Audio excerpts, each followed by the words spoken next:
Oh, I still It's think it's so fine. silly. I still think so it's fine. silly. I mean, yeah. If that's a PS5 exclusive, I'm going to be a little grumpy. Yeah, like And I it will, probably will be. and it will be, which means I'm going to take my copy of 7 Remake and run over it with my car. I will too, because I'm that mad about it. Wasn't there some weird leak earlier this year about Part 1 coming to PC though, in some kind of like investment? Haven't seen it. Thingamadooter. I thought I saw something about that. That would be nice. That would be a plus. I feel like there's always plans for a PC version. Whether they do it or not is another question. I mean, yeah, it's money on the table that they're sitting on. Yeah. Mm-hmm. So unless Sony gives them more money, which they probably did. Yeah. I mean, because they're also getting Final Fantasy 16. Oh yeah, that's right. That's gonna be an exclusive thing. Oh shit! Really? I think so. Yeah. So you're not sure about that. Exclusivity is weird this day because it always feels like we really just don't want Xbox to have it. Nobody really still gives a shit about PC. Like God of War is on PC now or something. Yeah. Like what? It's so weird. Like the whole situation is so weird now, where you can't get a PS5, so everything still has to come out cross-gen.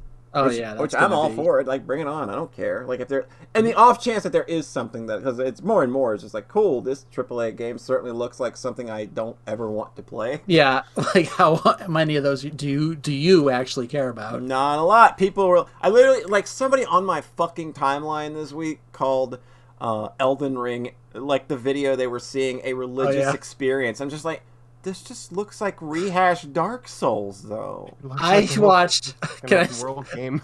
So I saw you guys complaining about Dark Souls with a horse. I opened one of the videos to skip to a random point, saw like 2 seconds of video, immediately closed it and went, yeah, I'm buying that. I mean, of all of us, like, you were the one you were the one that I expected to get it anyway. Even though Sekiro kind of, like, that's not the one I would recommend. I got to the final boss of Sekiro, fought it once, and was like, I'm good. I don't need this in my life. Oh, you never beat it. No, I fought the last boss once, went, okay. I'm good. I thought that, like, the end of that was that you beat it, you just didn't care enough to ever mention it again, because I didn't care enough to even actually beat it. Because that last boss is... The last boss is incredibly hard. It's not like a Dark Souls thing where it's kind of a gimme fight. Mm-hmm. Like, it's by far the hardest fight. It's like 4 phases in a game I never truly felt comfortable with the combat in. Right, yeah. I still like exploring those worlds, though, so, like, getting to the end was like, okay, there's no more of the part I actually like. Yeah. What's going on, Poncho? Welcome. You were tuned in. You were one of the million people tuned in right now. Oh, shoot, I forgot about chat. Get that chat out. You could, like, the chat activity is happening, John. I can't keep up. Hot damn. It's just going buck fucking wild over here. Oh yeah, and retweeting things. There we go. And I have chat. Cool. All's well. I have wine. I haven't drunk wine during a podcast in a while. I'm excited. I am in no way intoxicated. You're just high. No comment. Probably for the next 2 months. You got all that. It's a pound and a half. Do you know how long it'll take? No. It'll take I don't smoke weed. Like, dude, it doesn't take a lot for me, and I'm not one of those people that needs to keep going and going and going until I'm over the fucking moon. Like, I'm just like, yo, man, give me a good buzz, and I'm straight. That's just gonna last. You're not straight. I'm definitely not straight. That's just gonna last me till like April or May. But, I mean, with how much it is, I would expect it to last a bit. Yeah. Barry, maybe it was a good week.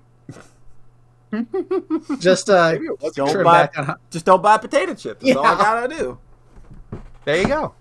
But there are these it's real evil though, because Dollar General. I don't know if you have a Dollar General in your area or you've ever heard of it, but they're kind of like just a cheap convenience store that you can go to, and they got groceries. They got a little bit of everything, they have a sort of a house brand called Clover Valley, and they make their own brands of things, and they got loads of different types of potato chips, and they sell them in these $1 bags that are about the size of 3/4 the size of a bag of Doritos. And like one of those things, like there's chips, you keep reaching in, it's like, how are there more in here? How is this happening? Like, is this an endless bag of chips? They're $1. So you buy like 7 of those and throw them in the cupboard, and you think, that's fine. I'll have these for a while. You know, there'll be chips up there. They got like Dorito types. They got regular types. They got some cheddar cheese types. They got some sour cream and onion types. You got them all. And then you just put them up in there. You go, and then you get high one night, and then you eat 2 bags in a row. Yeah. Yeah. Little bit of a stumble on the old diet. Dollaritos. Dollaritos. There you go, baby. That's what I'm calling them from now on. I'm going to make the recommendation that they call them those and then tell them they have to pay me for that suggestion. Poncho Smith is too much of a rich person to have been to a Dollar General store. That's I am not. I'm quite familiar with Dollar General and its affiliates. Or its imitators. Oh, man. Yeah. I've made a terrible mistake. I'm out of Stream Juice. Oh. I'll be right back. Okay. Okay. Oh, okay. She needs alcohol of some kind. Okay. Well, now it's just you and me, Rhett. So how are things going? How are things going over on your end? Well, we'll find out when the podcast officially starts. I was trying to make conversation while we were waiting for Polly to get back. So you're seems like we are anyways. You're kind of just dead air. Kind of just punching me in the face and saying, "No, John, I'm not going to help you by starting the conversation. We're just going to..." Exactly. I'm going to say, send this video to your friends and your enemies. Yes. Oh, you'll find out when Polly gets back. Oh, thanks, Rhett. This is what I do to people at work, too. Excellent. What? They'll go like, "How are you?" And I'll say, "I'm fine." And then nothing else. Perfect. And then one day someone was like, when someone asks you that, you're supposed to then ask how they are. And I go, "Okay." Wow. Fucking devastating. I love you. Thanks. I was just talking to a friend about how you make small talk at work. Just like, oh yeah, you just go along with whatever they're saying and then they'll be happy. And then so there's me. I have another approach. Excellent. I missed that whole story, so I'm just laughing. It's fine. I'm just contributed laughing in a good way. I'm just laughing and pretending to be a part of the joke. I mean, that's what basically happens in Star Wars. I love you. I know. Thank you. That also happened in the visual novel I read. Oh, nice. Just a tearful confession and just, oh, no. I love you. Thank you. Oh, cool. Oh, cool. That's really nice of you. Ah. Oh. Sockscast, episode 146. Hi. Hi, everybody. How you doing? We're going to jump right in. Good. We got to jump right in. We're going in hot here. Because I don't know where my edit point is, so I don't know where I'm going to cut in for the cold intro. So I don't know how long they've waited for me to drop the episode number. That's always I think at least when you go to get Stream Juice is actually where we should start. Yeah. Okay, so, all right, everybody. You know what it is. You know what it be, and you know how we do. It is that time of year. Once again... Is it already? Yeah, 365 days, roughly, have gone by since we last made this announcement. Are you calculating it? How many? Oh, no, I was, asking rhetorically. Oh, yeah, it's been 2014, roughly... 2015, 2016, 2017, 2018, 2019, 2020, 2020. This is our 8th time. This is our 8th time around the sun doing this. Doing it on the podcast. Yeah. Longer doing a period.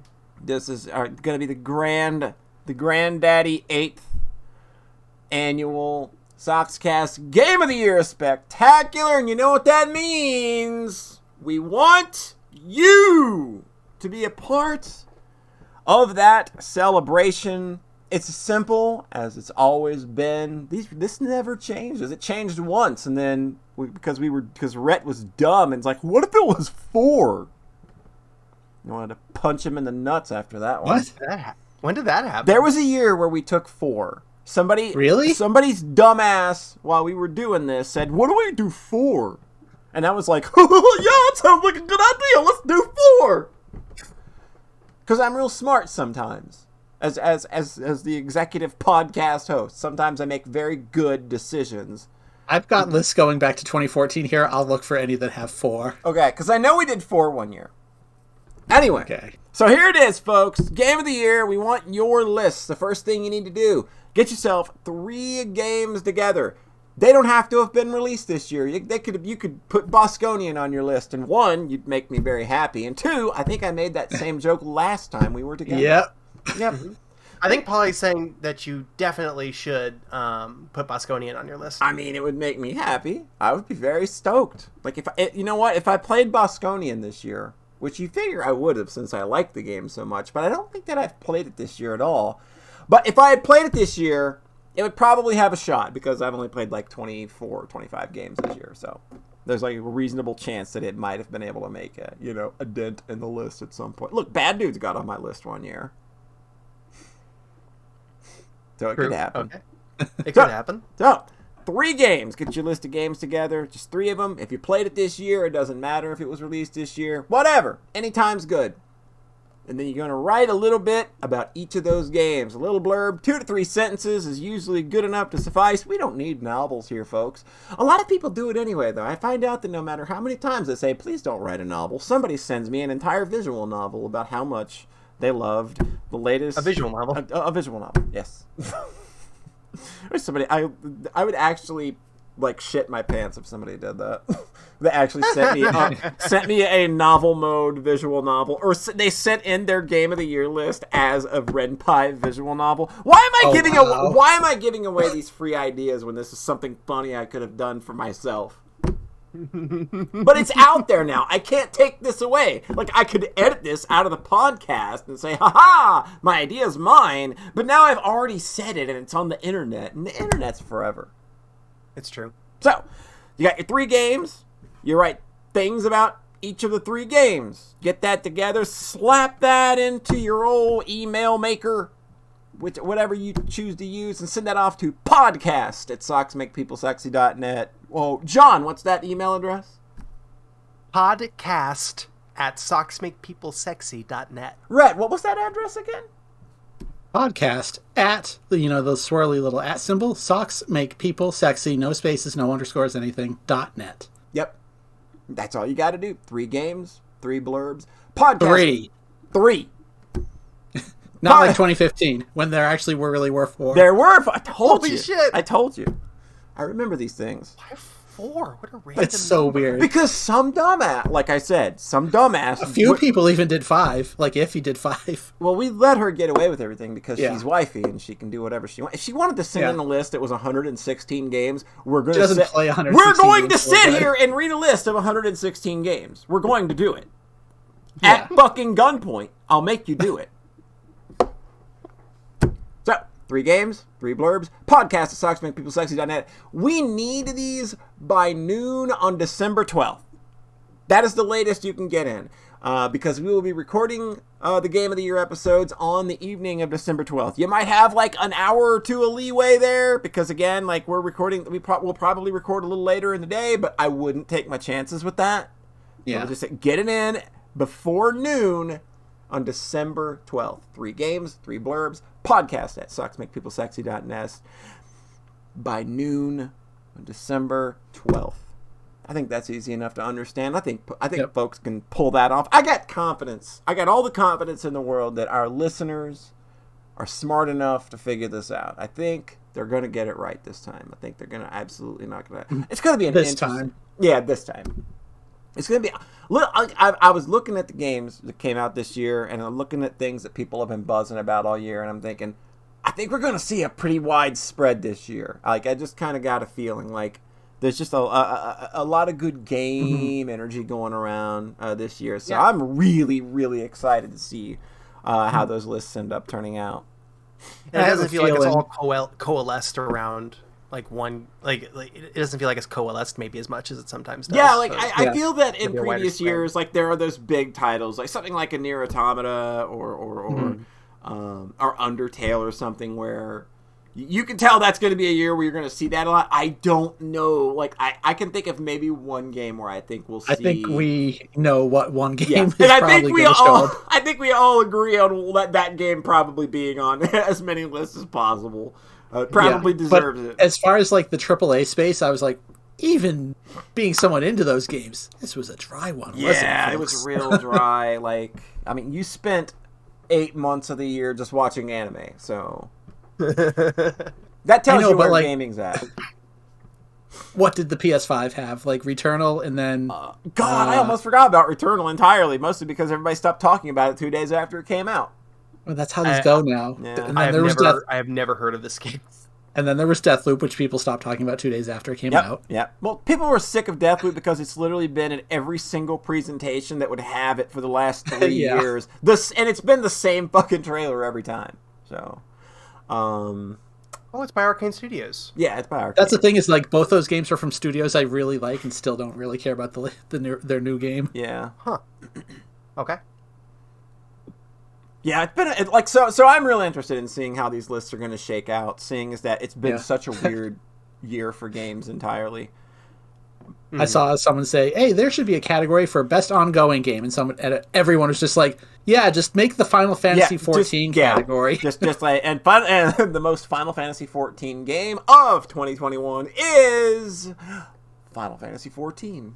Oh damn! Final Fantasy 14 finally pulled it. They finally did it. I'm so proud of them. I actually really am. Like, I love the success story that game. Yeah, unironically. I'm unironically, even though I might have tried that game and it might not have been my deal, I understand why people love it so much. I got it. Like, I understood. I played it and I got it. Like, I get it. It's not for me, but I 100% get and appreciate why people love it. It's so crazy that game is, like, at its 10th anniversary now and how it started. Oh my God! We gotta stop. We gotta stop putting numbers on things. To my immediate virtual right, he knew you before the West was won. It's Rhett. Oh, the little roll of the R there that I cannot do. You got for the life of me. I cannot either. You cannot trill. Unfortunate. No. Nope. It's fun. I like doing it. I believe you. Yeah. I can't whistle either. Oh no! I can't whistle very well either. I use my bottom teeth to whistle, so... Can you play recorder? Can I what? Can you play kazoo? I tried blowing into it, nothing happened. Man, when I saw that video, and just like the fact that it was set to this weird super deformed animation, like 3D animation, just made it all the better. Like, as soon as she started blowing into it, I had to stop the video and laugh for 10 fucking minutes. Oh no! Because she bought like 5 of them, thinking they were all broken. This one doesn't work. I bought another one. I have another one coming in the mail.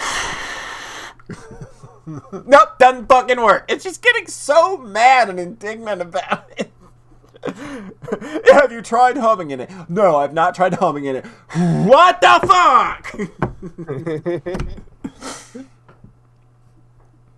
That's so good. Man, nobody's gonna get that. Nobody's gonna get it. I'll have to repost it just in case. Like, nobody will understand why we're talking about that. Red's ready for a podcast.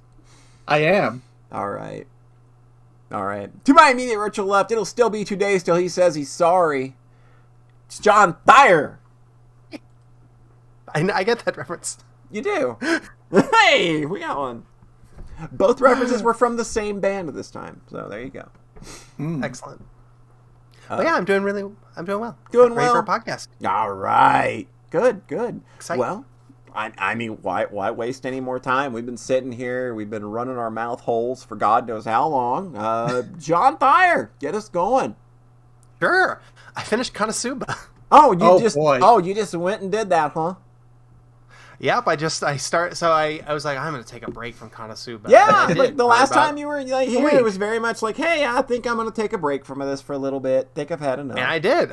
Looking at my notes here, I took a 12-day break from Konosuba. Oh, so you just literally did 3 volumes in 2 days, huh? Yep, I did 3 volumes in 2 days. I actually read the last 2 volumes on yesterday. Oh, well, I mean that's a good day to do it. It's a Saturday. What else are you gonna do? Yeah.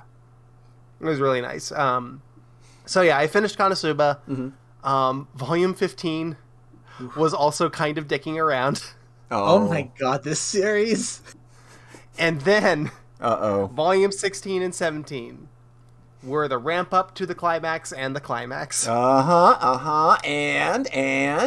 where they confronted they went to the Demon Lord's castle, confronted the Demon Lord. Finally.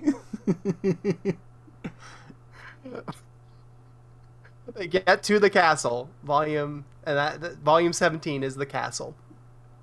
And the content that is there is fucking stellar. Oh, the way it resolves, the final battles and whatnot are still quintessentially Konosuba, where they resolve these big conflicts in only the ways that these characters can, which brought me a lot of joy. Stays true to itself, it sounds like. It stayed true to itself to the very end. Everybody is... The essential nature of Konosuba is everybody being kind of useless in their own different ways, and then scraping by anyway in very silly ways. Yep. And that never goes away. That's fantastic. That makes me happy. Yep. There are there is an explosion set piece with Megumin that is extremely delightful. That I am deeply sad will probably never be animated because it is very good. Aww.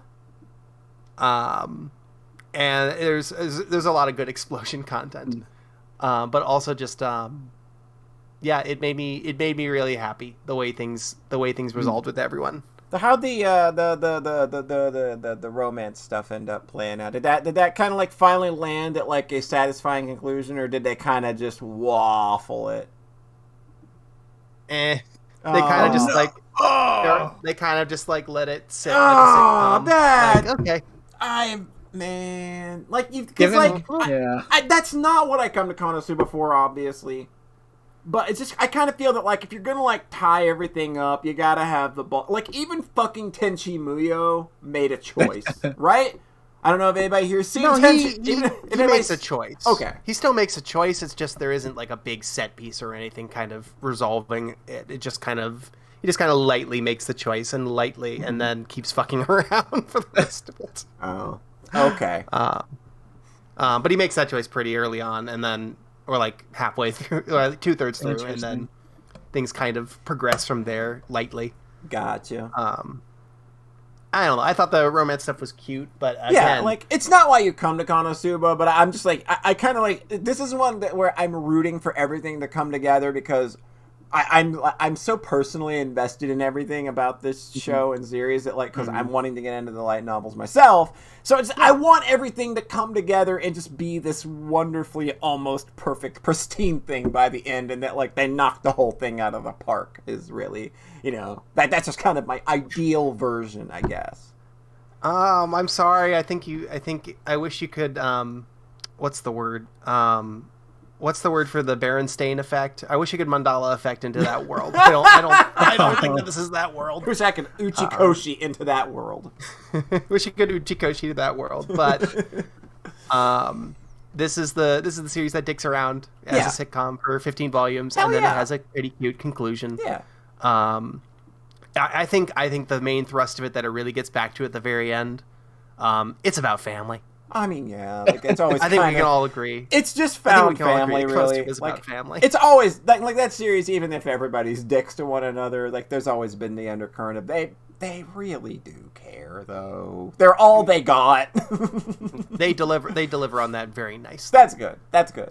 Because I love that sentiment of found family. I think that's always kind of a... Like, even when you go and look at, like, East 8, it has that same kind of found family vibe. And, like, I always jive with that for some reason. Maybe because I don't have much family. Yeah. I feel ya.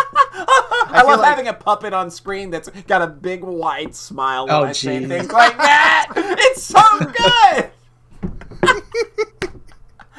Konosuba, Sockscast, I think that's a theme. all found families. Go ahead, Rhett. I think that's a theme that resonates with a lot of people these days because we all have friends on, entirely different locations. Yeah. Because the internet has changed things. Yeah, that feels rad. It's easier to... It's very easy to resonate with that kind of story. Who's who? Konosuba, Sockscast, all found families. Who is who? I know exactly who I would assign. Okay, let's hear it. Assign in the Sockscast. I don't know. I'm interested in... Maybe y'all can put one in your brain and then think about it.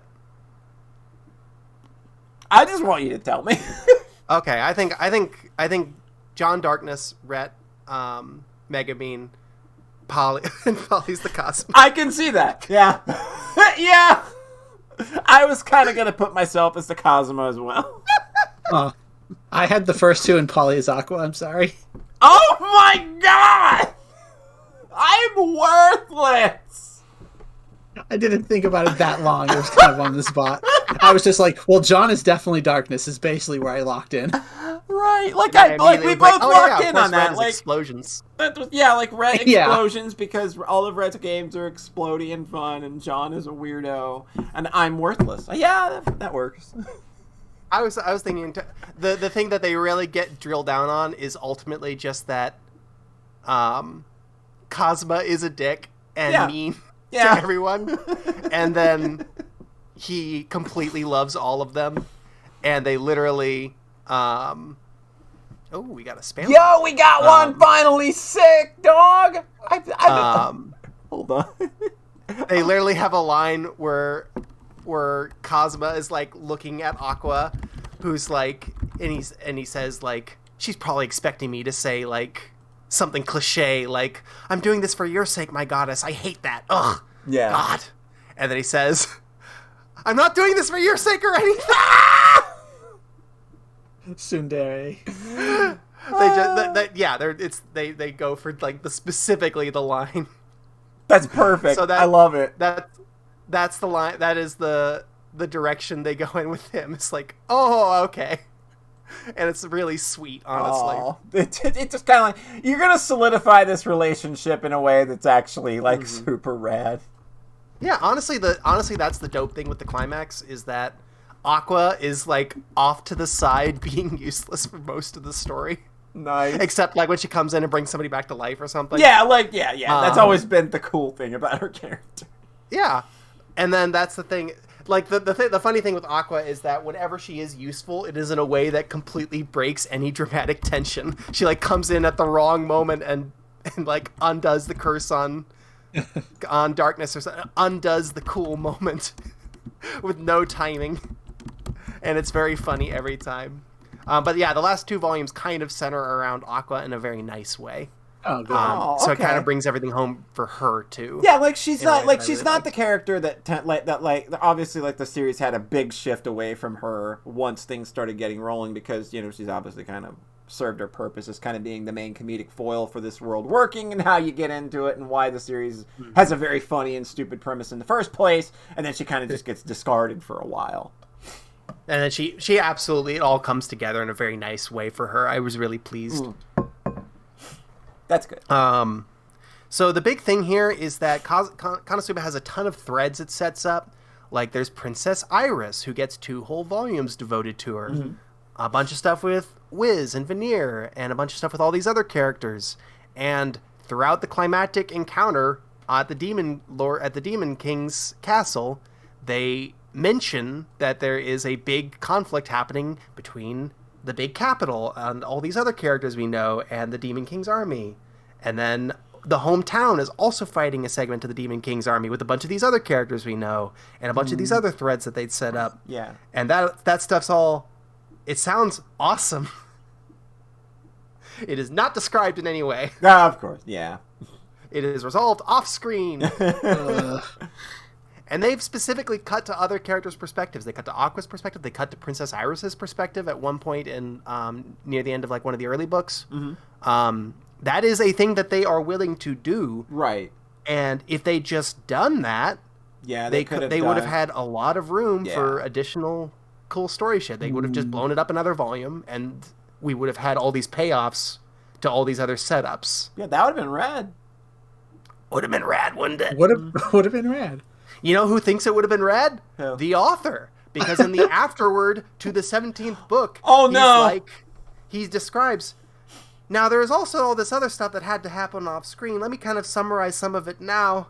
I hope I get to write more, like I write a sequel someday, and we can kind of dig into some of this stuff too. That's bizarre. So, like, I don't know if he just wanted to be done. I don't know if there was executive pressure there may for just him be, like, to be done. Contract, like you deliver a certain number of chapters or books, it sounds like, and he might have just run up against that, and that's kind of like, you can't really do much about that. Like when you start working with, you know, higher ups like that, those contracts get all weird and squirrely. So So it seems, so you get to the end of the last book, and you get there's this profound sense of like, oh, you really wanted there to be a little more of this, huh? Aw. I did too. I did too. I love this world. Thank you for making this part of it extremely good, but I am sad. Yeah. So I'm still satisfied. I'm still happy I read the books. I'm still happy I bought the books. I'll be happy to lend them out, Polly, of course. Yeah, I will probably borrow those at some point. And I think that I feel good that I kind of completed my relationship with this world, because I always felt watching the show, I love this with my whole heart. Oh yeah, I would love to see the full arc of this. And I'm glad I went on that journey. It is not like I have had the religious experience of seeing all of Konosuba fully realized. It is like it's sort of a mixed bag, because also the show the story keeps being evil in different ways. Okay. Like there are little moments of like queer phobia. Yeah, it's something that they've unfortunately never been really all that good with. Mm-hmm. That keeps progressing. Some of the rape jokes, like that's early on, and then that absolutely continues throughout. There's like a dark set piece in like book 15 or something where I was like, whoa, boy, y'all. This is pretty late in the game to be going this hard with something this gloomy. Jesus. All right, cool. I mean, it's not like anything bad happening on screen. It's just like a threat of something that is just very dark, and I'm like, okay, cool. Okay, baby didn't need to go that far. Maybe could have pulled it back a little bit. And that scene also ties in with a lot of queerphobia stuff. It's very fun. Oh, yeah, good. Oh, no. Fantastic. Just love to see it. Mm-hmm. So you get a lot of the ugly in yeah. The funny, I mean, it's sort of this ties into it, but one of the late books is just that Kazuma has to fight a Demon King general, and he has to do it on his own, and because for reasons he cannot talk to anyone else or get anybody else's help. So the solution is for him to spend like half a book just harassing this woman who's the Demon King general, just trying to make her life absolutely miserable. Oh dear. And parts of that are gross. Parts of it are very funny. But like that's his superpower. When push comes to shove, throughout the story, his one ability is that he could be extremely obnoxious. I mean, I relate to that. I can be extremely obnoxious. So that's Konosuba. It's like there's good and there's bad, and it kind of ends on sort of a note that is weak in the sense that I wish that it felt rushed, but the stuff that's there is very strong. Right. The last fight is so good. That's good. You always want that to be like, that's always a big important part of any piece of fiction. And this is my first. I have read a 17-volume light novel series. There you go. You graduated. I am completely unstoppable now. I can do anything. John Thayer is still a threat. There are so many light novel series. There's so many. There are so many light novels. And I'm going to read more. It took Go ahead. This much to get through one. I mean, I read 17 volumes of just one. Yeah. I read what is it? 1, 2, 3, 4, 5, 6, 7, 8, 9 volumes in October. So they go down real smooth. Oh yeah. They go down in like a day and a half. I mean, you read 3 in 2 days, so yeah. Yeah. So it's not impossible. I don't know how. I wonder what the word count wound up being, because I'm interested in like where does it compare with like the later ones. I'm curious like how this progresses with like Fate Stay Night, or compares with like big VNs or whatnot. So that was my Fate Stay Night doesn't even Go ahead. Fate Stay Night doesn't even compare to FGO now. Oh my god, yeah. As far as word counts. That was my big thing. I have a couple other little things, but how about I go ahead and toss it over to Rhett? Oh boy. Yeah. I love that every time we toss it to Rhett, his first reaction is, oh boy. It's more common than you think. Like, it happens a lot. Every time we toss to you the first time, it's like, oh boy. I was so desperate to not go first this time. Why? I watch more Love Live. Oh, yes! That's my thing. Yeah, there's your bliss. Bliss, living in that bliss, baby. It's really, I'm going to hurt Polly now by talking about Love Live for another half an hour. Let's go. So last time, I believe we talked about how I watched Love Live Superstar, the 4th series, which I didn't really like so far. Kind of left me needing some more. Mm-hmm. Mm-hmm. And then, like, immediately after watching the last episode, I was so, like, there's no, like, payoff or satisfaction at the end. So I just immediately watched the last episode of Sunshine Season 1 to get that high. Like, I'm not the one who's wrong here. This is how a good show ends, with, like, the same kind of general plot development. So I took that as the initiative to just finally rewatch Love Live Sunshine Season 2. Yeah. So I'd rewatched Season 1 back in March, and then finished it in August, which took a while. I have realized, like, I can only deal with so much of the show because it's kind of exhausting for me at the times. Mm-hmm. Like, yeah, so I got my season in, and I was like, oh, I'm going to watch the movie now. And then, like, 20 minutes in, I'm not going to watch the movie now. I'm going to let this settle for a bit. Yeah. Have you ever just been in the perfect fucking mood for something, though? Aww. This show, so, like, originally Season 2 I thought was a disappointment. Like, not as good as Season 1, and I still think it kind of is not as good as Season 1, but I generally kind of considered it the weakest of the 5 seasons I'd seen. Not anymore. I was just in the perfect mood for it, and, like, literally every single episode destroyed me. Aww. Like, I think that's really nice. Good common theme. So we don't really care if I talk about spoilers, do we? For Love Live? I mean, you know, like, I know the people. Big old spoiler warning for all the Love Live fans out there who haven't quite gotten through the entire series yet. And specifically Season 2 or the second series from 2017, and don't want to be spoiled on the earth-shattering developments of Love Live Idol Festival nonsense. Let's go! This is your cue to parachute right on out of this episode. Okay. Rhett, Rhett, can I say one thing before we jump in? Yes, go ahead. There are Love Live light novels.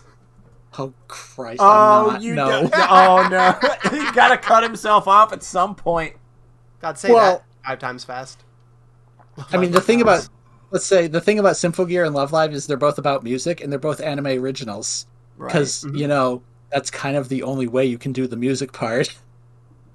A light novel would kind of be missing a key component. Yeah, you know? You can't do it. I mean, I guess you could probably make a CD that comes with a CD. Yeah, and I'm almost certain that there are light novels that have done this. So I'm not gonna laugh, because I think that there are light novels that have actually soundtracked themselves like that before. That's cool. I considered doing something like that, like making an HTML page. I mean, my book and then If he literally did an entire PSO2 fanfic where there was an OST scattered I have no idea who would do something like that. If he is literally the person that did it. I know. I was joking, Paulie. I know. Okay, I wasn't sure. Some of those links are now broken, though, which is so sad. Yeah, it's kind of a bummer. Okay, so Love Live Season 1, the original. The premise of that whole show is that, oh no, the school is closing. We're going to be school idols to be popular and make people want to, register at our school. Right. Mm-hmm. They become idols to save the school. Of course. Love Live Sunshine. I know, it's very silly. It's going to work. Just it worked for Manabi Strait. Why wouldn't it work here, right? Oh, well, it totally works in... Oh, wait, it did not work in Manabi Strait. Okay. They did not save their school. In Love Live, it totally works. So Love Live Sunshine, she just wants to be a school idol, and then she finds out later that the school is closing. And they don't resolve that by the end of Season 1. It continues into Season 2. And so here's the big spoiler of Season 2 of Sunshine. They do not save the school. Oh, shit! Just like I made the joke just now. Yeah, I know. Oh, man. It's wild. It's a wild development for Love Live. Yeah. Okay. So while I think Season 1 was more about moving on from, like, challenges and defeat, Season 2 is more like you have definitively failed and moving on from that. Yeah, like that's a cooler. It's a much more. It's a concept I can grasp. So I can see why two things like kind of rub people the wrong way about Season 2. One is that they fail, and it's kind of a bummer of a season. I mean, you gotta. I mean, I'm all for bummer endings. Yeah. And then the other thing is that it's also a lot of one-off, lighter slice of life episodes. Mm-hmm. Which kind of it's a weird combo. Yeah. Yeah. So like the first half is really light and not a whole lot of plot development because they're in the Love Live tournament, but that's only 3 rounds. Mm-hmm. Like, I forget what they call them all, preliminaries, regionals, finals. And so like halfway through the season, they compete in the regionals, they win, they move on to the finals, and then immediately find out the school is closing definitively. And it sucks the wind out of the second half so much, like deliberately. Mm-hmm. And I don't think you ever see them practicing for the finals after that point. That's so like cool. The Love Live finals themselves feel like they don't matter anymore because that's not like what's the goal point of saving the school. Yeah. So they have to kind of refine that resolve to move on. Yeah, like you've got to do like if you're not going to do it for this thing, then do it for something like, I don't know, yourself. Yeah. That's really nice, honestly. Yeah, like that's a cool idea. It's very cool.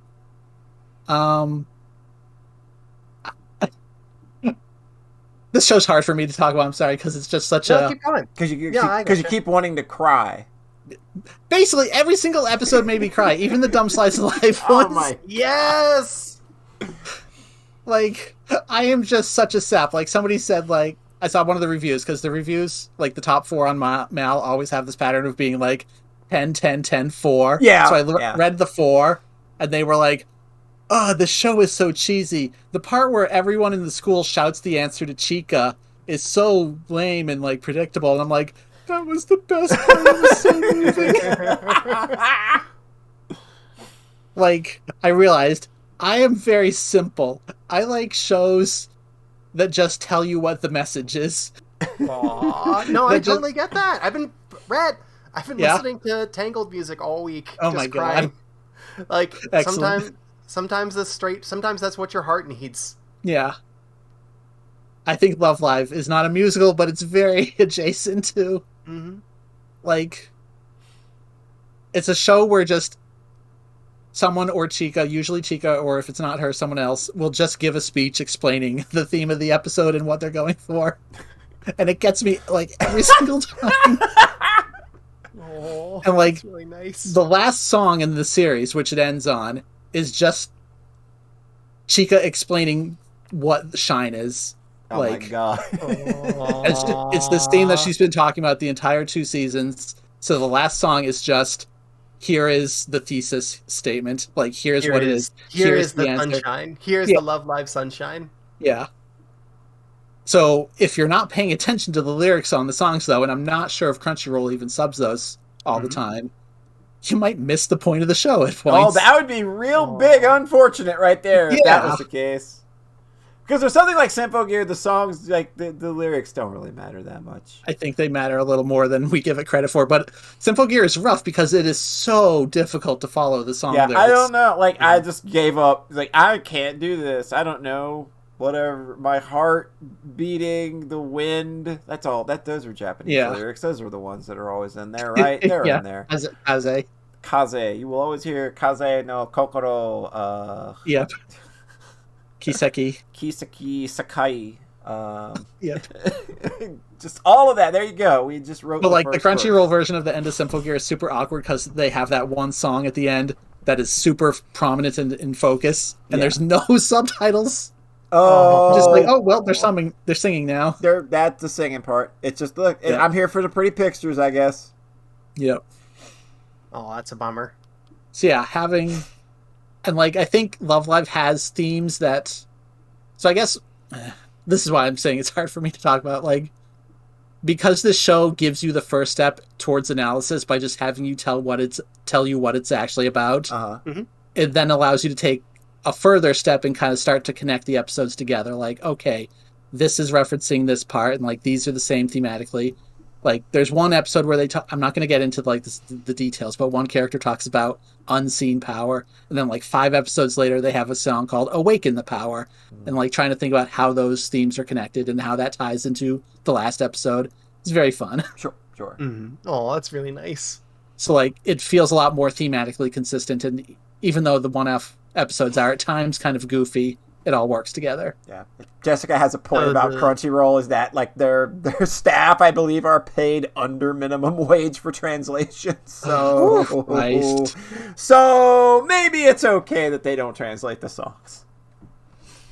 What was it? Sorry, I lost my train of thought. Go ahead. The roughest part, I watched it with fan subs this time, and it does feel like when in doubt, trust the fan subs more because they're doing out of love for the series and not because they're being paid under minimum wage, and that's rough. Yeah. There was one part, though, where I prefer a line in the Crunchyroll version where, this is in season 1, Chika says, in Crunchyroll, to shine is to enjoy life. Mm-hmm. And that's such like an accidentally really good poetic line. Right. And then the fan sub it was, to shine is to have fun. And that's just so... That's so plain throwaway. And stilted. And, like, it's a garbage sentiment. Not in terms of a bad sentiment. It's just garbage in that it's in one ear and out the other. It's a platitude. Yeah. So... There's such a difference there. There's such a difference, even though they kind of mean the same thing, you know? Fun things are fun. It seems like there's maybe, what you're getting at is like there's maybe a little more craft to how they construct the heart of these things than is maybe immediately obvious. And then it's rough when it's getting put through a translator, like literally. Yeah. Oh yeah, and then like kind of comparing I really like the nitty gritty like fan sub versus Crunchyroll translation discussions. Like that stuff's very interesting. Like, hey, here's how you take this. Oh, cut out for a bit. And then speaking of translating, we're going to translate all that silence that John is speaking right now into cognizant conversation. Okay. All right. So yeah, sometimes when it's like you're comparing subs from one group to a Crunchyroll, it's like, well, it's not about which one is right; it's about which one I prefer. You know? Yeah. Because I don't know the original Japanese. No, hey, is John back? Is John back? Hi. Cut out what I'm saying. Yeah, it was you cut out at the perfect time. It was a great cutout. Oh. So yeah, I really enjoyed my time with Love Live Sunshine Season 2. These names are such a mouthful. Yeah, they're getting to be a lot. The end of Season 2 is a little weird, though, because I am highly of the belief that the very last thing is a dream sequence, even though a character literally says it's not a dream. Oh. You're going tinfoil hat here. You're going to have the Love Live Reddit. You're going to run your own Love Live conspiracy theory Reddit. It truly feels contrary to the themes of like moving on from accepting like accepting that like we can't save this, like we have to do this for another reason. Or the other thing is that, like, also the third year characters, they graduate high school and they move on. Yeah. And like one of them goes to Italy. Oh. And like one of them goes to university. Like they split up as a subgroup. Right. Like they're best friends and they're not going to be together anymore. Mm-hmm. And so character asks Chica, so did they leave? And she says yes. And then she goes to the school and oh look, everybody's there. Weird. It's like, okay, this is dream sequence, right? This I can't believe this is 100% not a dream. Yeah. Oh, so Lord. I started the movie just to be like, does it definitively point one way or the other if it's dream sequence? And they managed to not do it, even though it starts in the same place. Oh, jeez. It's just, it shows the empty school, and then it has another song that, like, is kind of fantasy, where it's like the entire town is singing and dancing now. And then Chica looks up and sees an airplane. Oh. And it's like, okay, those characters are gone again. Yep. So were they ever really here? Because they don't say anything. That's the thing. They just appear and sing a song and disappear. Okay, that's fucking dream sequence shit. It really feels like that because the ending of the show, full spoilers, I guess. Just do it. Give it to him, right? Chica goes into the school that's empty now, and she starts hearing dialogue from season 1. Oh. So she says, I can't let go. I still hear their voices. Yeah. And then she goes to the gym and oh look, everybody's there. Oh, and it's jeez. Yeah, that's a dream sequence. Sorry. The fact that like the entire class student body and her, her Love Live teammates all snuck in there at this exact time. Yeah, that's not and didn't let her know. That's nothing about. It feels like a bridge too far if it's supposed to actually have happened. That's literally jumping the shark if that is supposed to be a thing that really happened. No, I think it sounds like you can just read it the way that it came off to you, which is like, this came off like a dream, so I'm going to read it that way. That's legit. Yeah. And I think that the movie is smart enough to not lean in either direction. Yeah. But so I wanted that answer from the movie and was like, okay, I'm going to shelve this for a bit because I'm content with the season 2 ending now. Okay. I remember, so speaking of translation, though, I remember there being something like the last line of the movie got mistranslated by everybody. Oh, good. So I have to look that up once I've finished watching it again and be like, okay, so what's the actual ending? Because everybody goofed the last line, which is a rough line to goof. Oh, no. Like, the final statement of this series. Like, imagine, like, fucking up the last line of End of Evangelion or some shit. Like, instead of she's on top of him and she says, pudding pops. Like, god damn, we really screwed that one up. I love you. Okay. Okay. Spent a lot of that looking through illustrations in the Love Live light novels, fan translations online. I was listening, but I was also just had them open. Oh, really? Just like as an associated thing. So you have that as a DM treat to look forward to later. Oh, interesting. So that's one really of my bigger things. I enjoyed that rundown. Like yeah. There's something there's something about the craft of these shows that's really interesting to me. I got a chunk of that looking at where there's like an Idolmaster character where I just saw like a couple clips and I was like, oh, I'm in love with you. And then I like watched a bunch of clips of that character and then I was like, what? How did you inspire this intense of a response? Yeah. Interesting. That's usually how that goes for me when it's those types of shows. You fall in love, you find somebody you fall in love with? No, I'm just like that's there's a craft to that that's kind of cool. It's like I mean, these characters are made for you to fall in love with. They're engineered in factories for you to fall in love with for some reason and then get duped into liking the thing that they're in. I think Idolmaster specifically is really a science about that. Yeah, they are very, very, very like focus group that shit into the dirt. Well, they have an archetype for everyone because there's way more of them. Yeah. Like we joke about there being a lot of Love Live characters. There's way more Idolmasters girls. Idolmaster has been going for like 20 years at this point or some shit. I remember jokes about it on the 360, so yeah, pretty much. Yeah, so. Also, one thing I thought was interesting is that the original Love Live series and Superstar have the same director. Mm-hmm. but Niji Jigasaki and Sunshine have 2 different directors. So Superstar was the return of the original director, and it was like, oh no. Oh. That's interesting. So that's just an interesting aside. Yeah. Polly, what have you been up to? What I played a visual novel. Woo. Yep.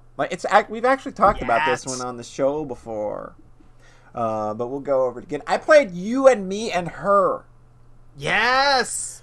Or just Totino, as a lot of people tend to call it, because it's been out for a while, and it's been very popular in the visual novel world for a long time. I don't know that it ever got a fan translation. I just know that people were buzzing about it ever since it came out, because it left a pretty big mark. And you'll often hear, like, the reason this is kind of gets the traction that it does now, despite the fact that it came out like 4 years beforehand, you'll hear about it in the same conversation as Doki Doki Literature Club a lot, because both are kind of leaning into the same thing in this way that it's just like, I know Dan Salvato has said that he did not read and had never heard of You and Me and Her prior to writing Doki Doki Literature Club, but oh my god, like, other than the poetry stuff, the beats are so similar. Just, it is, like, I'm sitting, like, because, and I know this for a fact now because I just watched somebody stream Doki Doki Literature Club Deluxe. So I was just like, okay, I just came off of You and Me and Her. I haven't, I've got a couple of years between me and Doki Doki Literature Club at this point.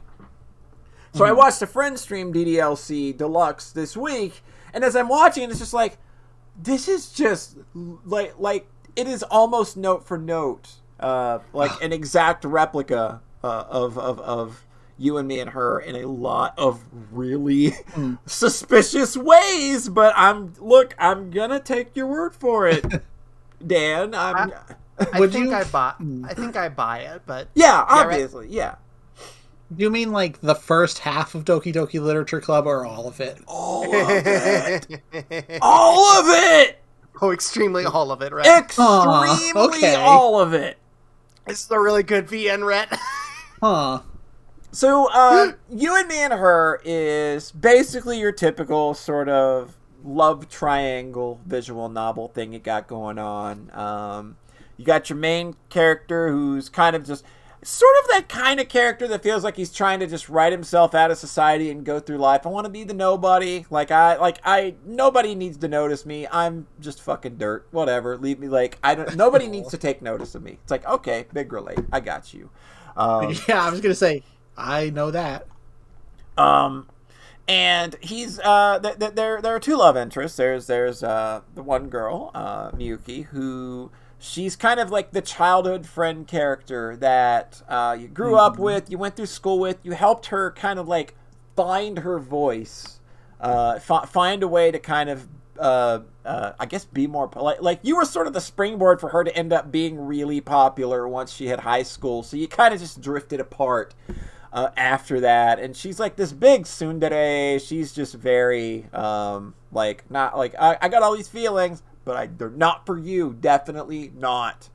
Definitely not. And then you got the other girl, Owl, who is wow, she's a space case. Oh boy, she's a lot. Yeah. You meet this girl on the school roof, and she's just trying to call God. That's her deal. She's trying to call God with her cell phone, and it doesn't work. So she just stands around making phone noises all the time. It's very weird.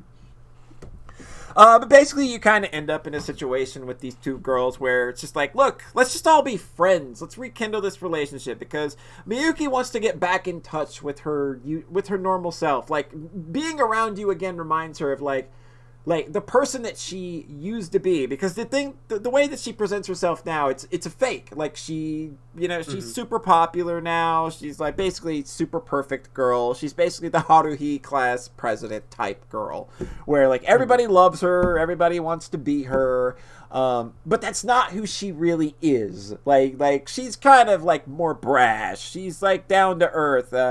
She's more relatable to you than she is to all of these other people, and she ends up kind of falling in love with you again, or having all of these feelings that she thought she didn't have, but then you kind of progress those over the course of the game. So you basically you advance this story in the way that you would any kind of dating visual novel kind of game. You make choices, you make people happy, you tell them what they want to hear, and you go down that route. And typically, I don't know that you can go any other route than Miyuki in the first round. Can you?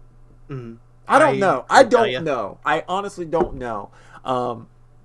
But you end up dating her in the typical kind of like romance kind of way. There's some drama as we're also trying to figure out how we can like be friends and not have this weird third wheel girl hanging around. But also we don't want to be mean about it, but we do because Miyuki just does not like her at all. She's just really pretending. She's pretending for your sake because you're the like. Iwai Hime has a similar setup where there's a girl who like the main character just wants to fix because she's the weird outcast character. But like he's also got this childhood friend that likes him a lot. Like it's like this is probably way more common in these types of stories than I realize, I guess. So that's it's probably not all that surprising of a setup if you're more into this kind of thing. But it's basically this is an eroge, by the way. Whereas DDLC was very much not. And I'm the only DDLC like boneless you and me and her. Yeah, it really is boneless you and me and her. You know what says boneless you and me and her? The version you get on Steam if you don't know about the patch. I am the only person that I know because I talked to 2 people while playing through this game. I'm the only person that played it with the hentai / eroge portion of the game restored. Because which is rough because it sounds essential. It's not essential because there are sex scenes. Because I'm going to say that the sex scenes are ridiculous. I don't know because I don't really actually read eroge to know, but like these sex scenes are just hilarious. Like I was cackling more than I was titillated by them. Like I was literally just sending screenshots of dialogue that would be happening during these sex scenes to people because it was just killing me to not, and like especially people that played through the just the Steam version bare bones without the sex involved, because in the Steam version it just says that they kiss and then it fades out, and kissing is the thing. Like that's the the big thing. But the sex is wild in this game because it's basically a meta commentary on the eroge format in and of itself. Basically, is what it's trying to do here. It's whereas Doki Doki Literature Club is trying to riff on dating sims and how those work, and how like real quote unquote feelings can get involved or things like that. This is doing that in a similar way. It's just a lot of weird, grody sex that just had me laughing the whole time. Just wildly over the top, ridiculous. And to the point to where the sex is like, it's even comically pointed out a lot that like, oh, you say the right things to a girl and sex is the goal. Like, that's it. That's how this works, right? Oh, that's very on the nose genre commentary, yeah. Yeah, like it's very on the nose, and it's very purposefully so. And like it's like I can't really say what the plot twist is because I'm probably gonna it'd be a massive spoiler, but yeah. But you reach a point saying it is like DDLC is sort of. I feel like that's enough to go on. Yeah, it's not like I see this game get labeled as psychological horror a lot too, and I just don't. I love. It's not really at all. There's like maybe one scene of violence, and it's a real good one. There's one whole scene of violence, but like when the DDLC shit starts happening is when I think the game gets super interesting, because you move past like the dating sim part, which is what I would say the first half, the first third of the game is like the dating sim route. The second third is like interesting commentary on how interesting commentary on the eroge genre as a whole, and then the third portion of this game is just kind of buck wild, interesting visual novel stuff. And also sort of an interesting relationship or an interesting commentary on relationships, because the game does a thing where you can actually lose. Like, you can actually lose this visual novel and it'll just like stop and be like, yeah, you're done. You can't play anymore. If you let something go on too long. Mm-hmm. So in order to get out of what's happening, you have to actually pay attention to somebody's feelings and their likes, their desires, things they talk about, things they wear. And it's interesting. It's a very interesting play on the dynamic of how, like, we, like, those, like, when you're talking about insert characters in visual novels and how we make their choices for them, and how it's not really a relationship, but like you sort of have to build one to sort of get to the end game of this game. You have to kind of, like, the game makes sure that you are paying attention, and if you're not, you just get booted back and you've got to fucking redo everything. So it's not complicated. It's not really complicated structure-wise or anything, and you're not like going into your biosystem to do anything like DDLC did. The way that it does its stuff, though, is it's still on that meta level, but it's more of just like, were you paying attention? Did you, were you paying attention to what you should have been paying attention to? And I think that's and then like the game actually has balls at the end where you have to make a choice and you have to stick with it.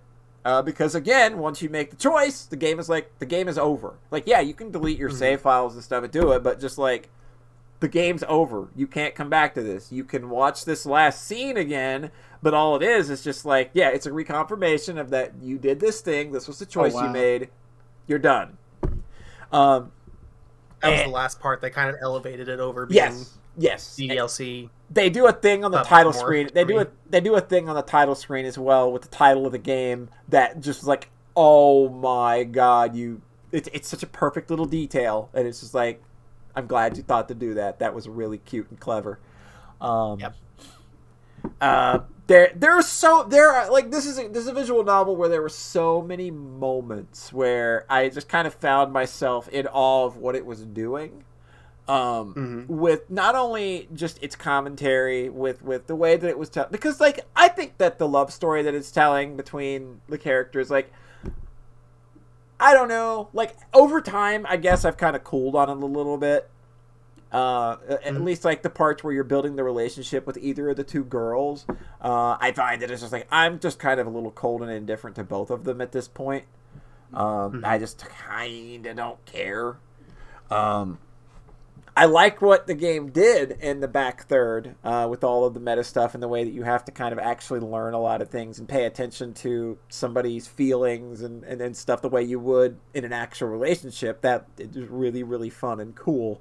And like the big cathartic moment. There's a moment, like one of the biggest, most egregious parts, I think, though, of losing the H scenes with the Steam version is there is a scene at the end of the game that it might, like, despite the fact that it is an eroge scene and that it's very, like, uncomfortable and weird and disturbing and sad and pathetic, it may be one of my favorite visual novel scenes ever because of what is happening and what it's trying to do with the dynamic between game and player. It's having a moment, and it's having a very awkward, uncomfortable, sad, pathetic 10 minutes straight of a moment. And it goes real hard, and I was just sitting here the whole time just like, oh, please stop. Please, just end it. And like, you lose this scene entirely in the Steam version. And I feel that, like, it is the scene that, like, it's one. It makes the game because it puts everything in.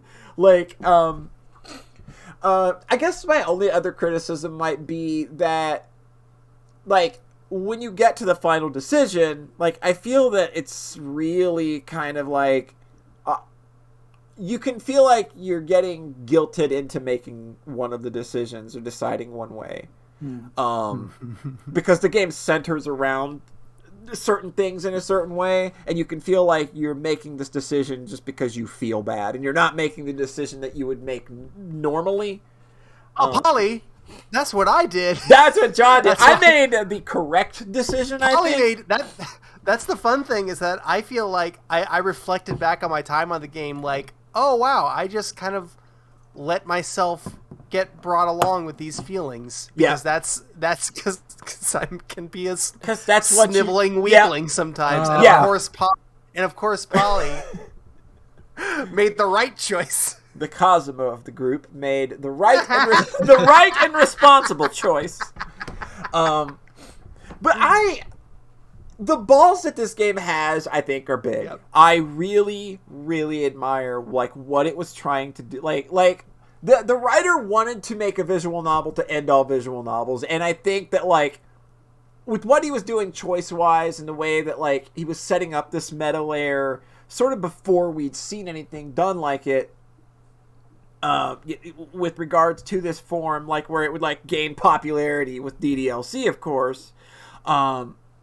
I think that this game obviously also has like 12 hours to do its thing, is the thing. Whereas DDLC is a 3-hour game, so I don't like comparing them that much. I know that like the story beats are similar, and what they're trying to accomplish is very, very much sort of in that same lane.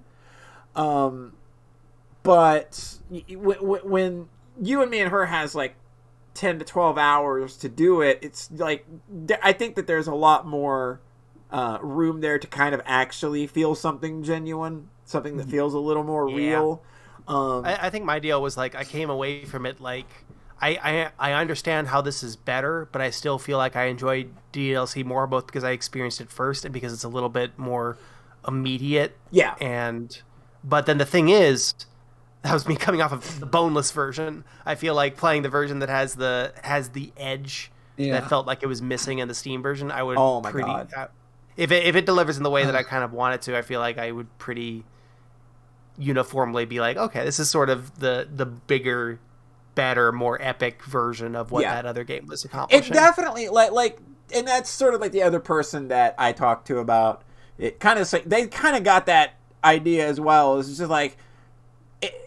The sex being in there and being as weird and pathetic and sad as some of it is, because I guess what, this is also a game about getting fucking cucked. Yeah, I was gonna say this is NTR the game. My God, and there's another scene that got cut, from the Steam version that really drives that home again as real sad and pathetic cucking. And it's oh my God, you went that. There was a text box that when I read it, I just had to stop. I had to drop everything for like Red, look at Discord. I had to drop everything for a couple seconds and just be like, oh my God, I just read that. What did you put? The way you said that though, get fucking cucked. Oh, yeah. Are you scared of getting cucked? Yeah, oh my God, there's so many moments though. Oh my God, I played this when I had COVID. I just remembered this. Oh God. I had that. I found that Shinichi, are you scared of getting cucked? Screen cap, and right next to it was laughed myself into a coughing fit. This line coming out of nowhere. I was sitting there with COVID playing You and Me and Her. Oh, that's the perfect COVID companion. You and Me and Her. Put back of the box quote right there, Forgot people. that. Oh my God. But there was like I think that the sex is a very you kind of need that part in a lot of ways, because it's just it's over the top and weird and fucked up and just oh man, like so like there's nothing rapey or weird or in it, but it's just also like what in the world, like you wonder like other Nitro Plus VNs. You wonder at points if who wrote it actually knows how sex works. Oh no.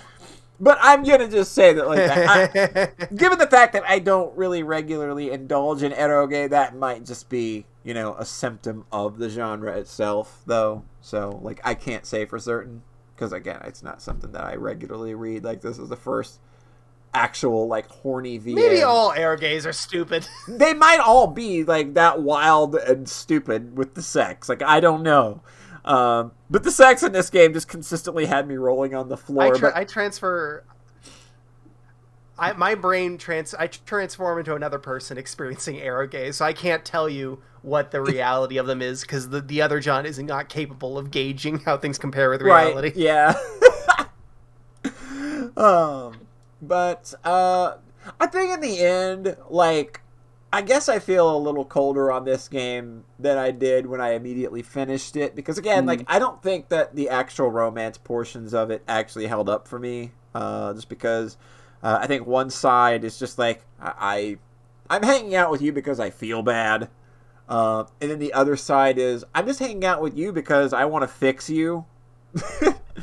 And I think Iwai kind of handled that better, despite the fact that it's not in this genre, of course. So that's a completely kinetic visual novel. But like I just didn't really get anything from either relationship or character in this. And I think I'm just here mostly because I think I admire it mostly for what it does on that meta layer, and like the way that it plays with the idea of visual novels, and like, what it's saying about eroge and visual novels and the choices we make in them, and like how we interact with these characters inside them and all that stuff. Like, I think all of that stuff is really cool and interesting, but I think that in the end, it's complicated because I don't know, like, it makes me wonder if there's like, do I just like not really like either DDLC or this game very much in the end? Really, is that because it really just comes down, it really like, well, I mean, I guess if we're like, all DDLC needed to do was just have that weird 10-minute scene from you and me and her. All it had to do was go that far in the end. I think it could have won. I'm kidding, of course, or am I? You're not kidding at all. Man, it's a real good scene though. Like, despite the fact that like I might have come away a little colder on this game as time went on over the last couple of weeks. You did read through it really quickly. I did it in 2 nights. You were definitely into it. Yeah, I was into like when I was into it. Like, in the moment, I was definitely there. Like, I was like, here, let's do. Like, this all feels really good. I was talking to John and another person the whole time. Like, I basically live tweeted it in a way. All of my reactions, and I came away from it still pretty positive. But over the last couple of weeks, I've just kind of felt like, when I was sitting down and just kind of thinking about it, I was like, I think I cooled off a little bit. I definitely like what it, again, I definitely like what it's doing meta wise, but I don't know that like the you and me and her a love story part lands all that well for me. And I think that like also if you are somebody that doesn't like being thrust into into the role of a male character and having a game that is very much focused on the male gaze and on the male perspective and very just horned up in testosterone and just this game is very dick and male centric. If that makes you uncomfortable, that's something where DDLC did a good job with, where they just had that line like, it doesn't actually matter to me. Like the character in that game actually straight up says, I don't even know if you're a boy or girl, and frankly, I don't even care.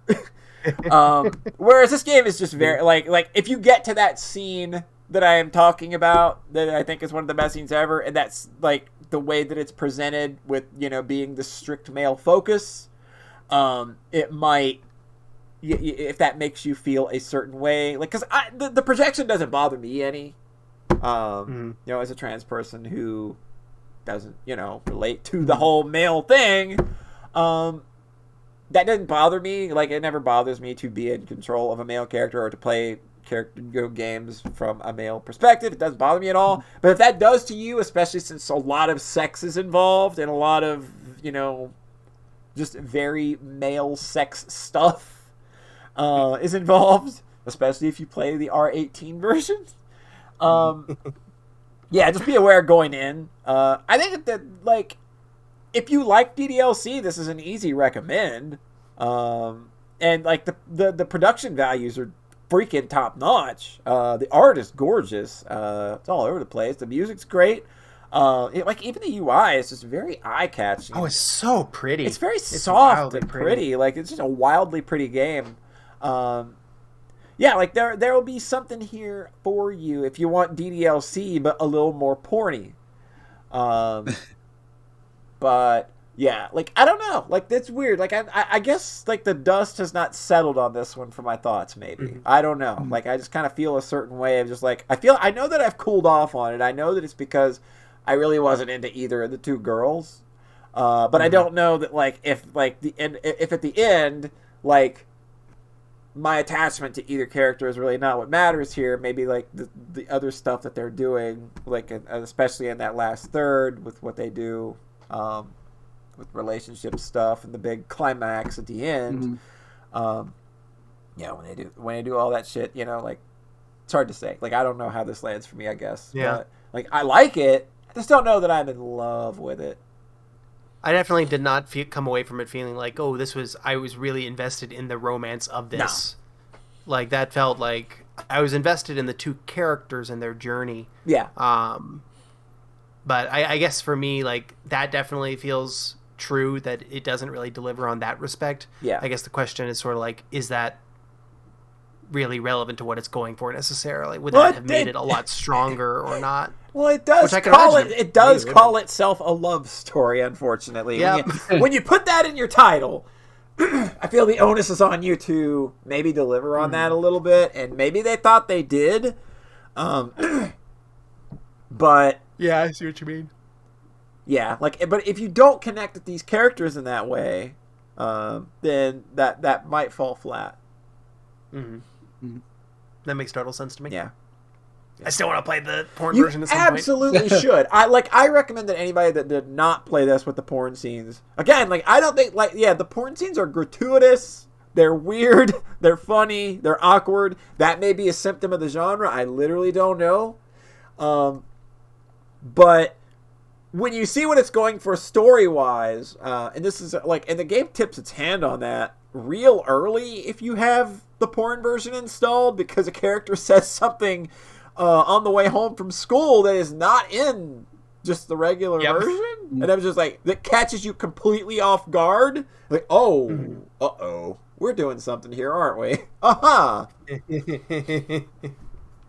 I think the line they replace it with a lot of is, do you want to get zappy?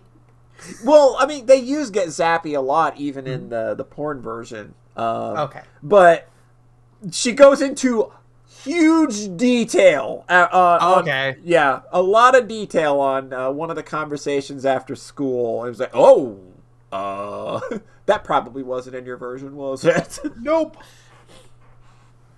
Yeah, they don't just cut out the sex. They don't just cut out the sex scenes. They cut out just all mentions of sex. Yeah, like it's just all.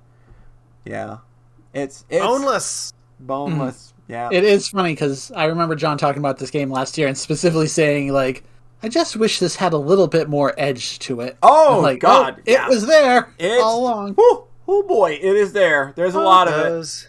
Oh, it also sounds like it makes the part before the game pops off. Oh, God, yeah. A lot there's because there's another part. The first 2/3 are a bit dry. The scene before the game pops off is another sex scene. And the framing for it, the way that it happens, is like the ultimate cucking.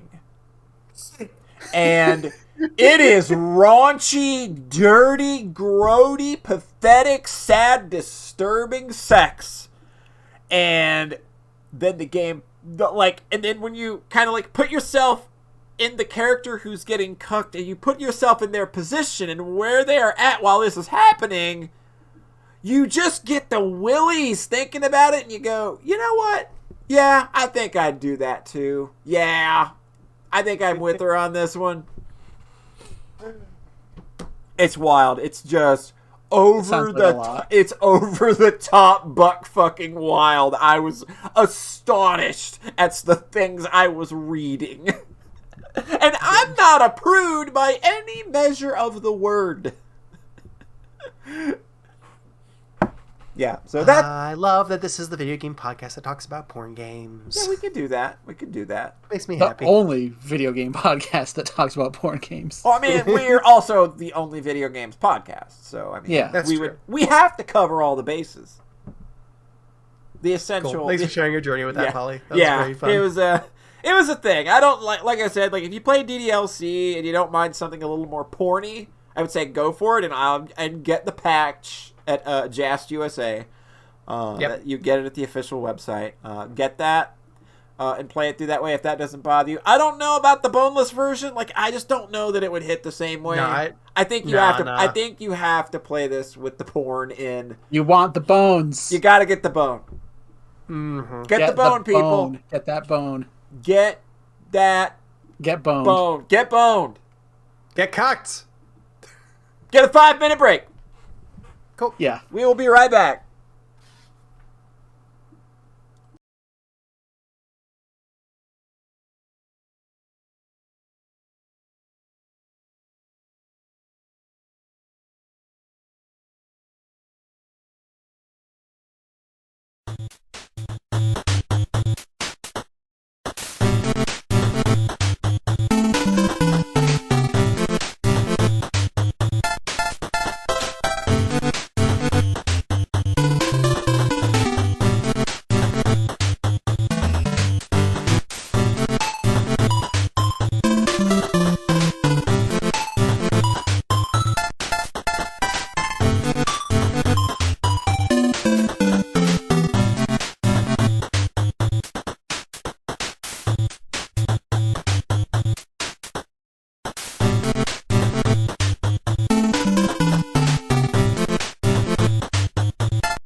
Hello, friends. Oh, we got friends.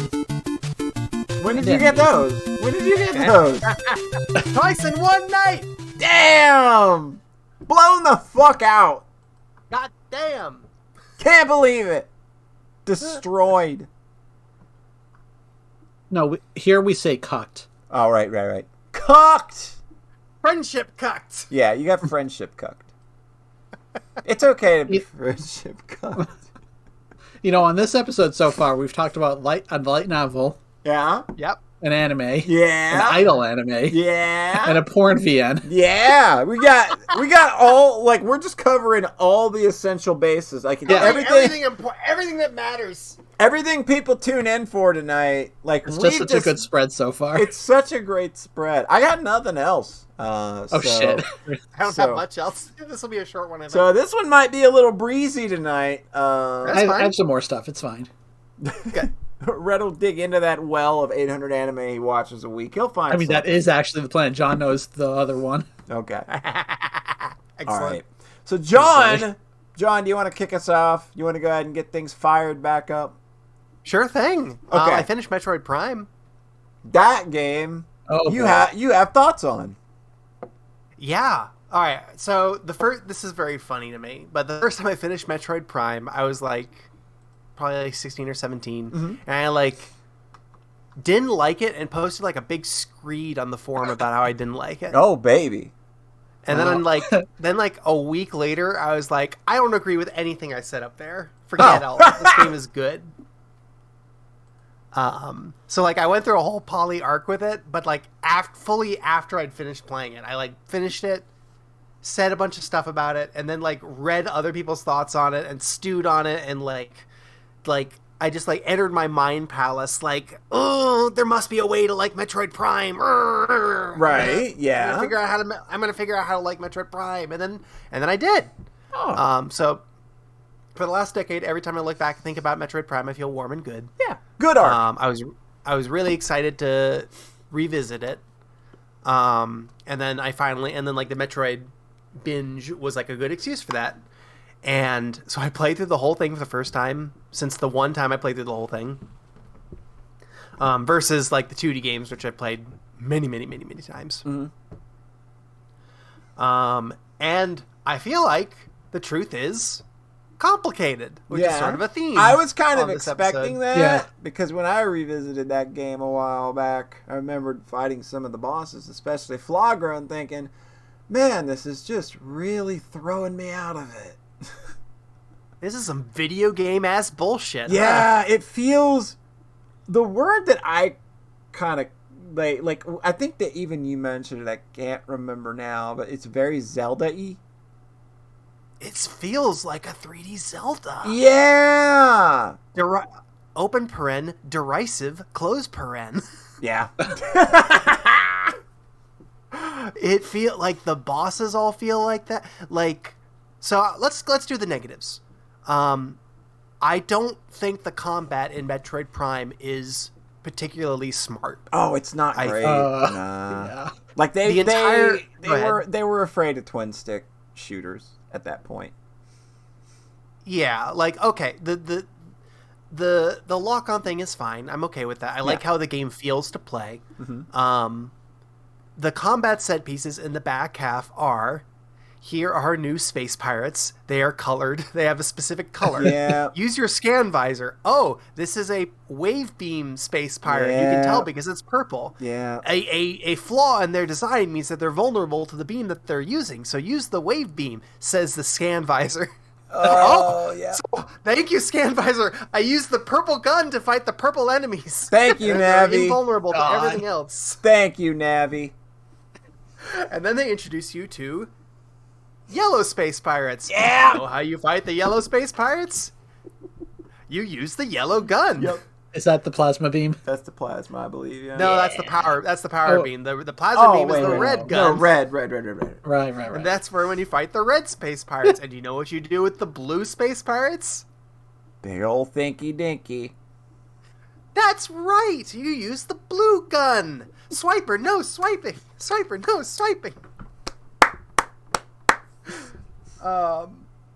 And then you get to the final, and then like the final bosses are, oh, this boss turns invisible. Yeah. So turn to the specific visor. The visor that makes them visible. And then and then you get to the very final boss. How do you beat the first phase? Oh, the final boss turns purple. When it's purple, use the purple gun.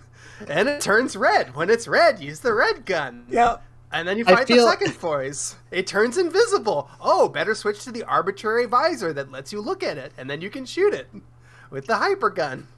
Yeah, Rhett? Does the invisible visor at least have like a cool heat signature, like kind of look to it? Yes, it does. Oh, okay. Because it looks okay. I definitely feel this is definitely stuff of that era, like the PS2 era. Yeah. That has obviously aged extremely poorly. We have shaders now.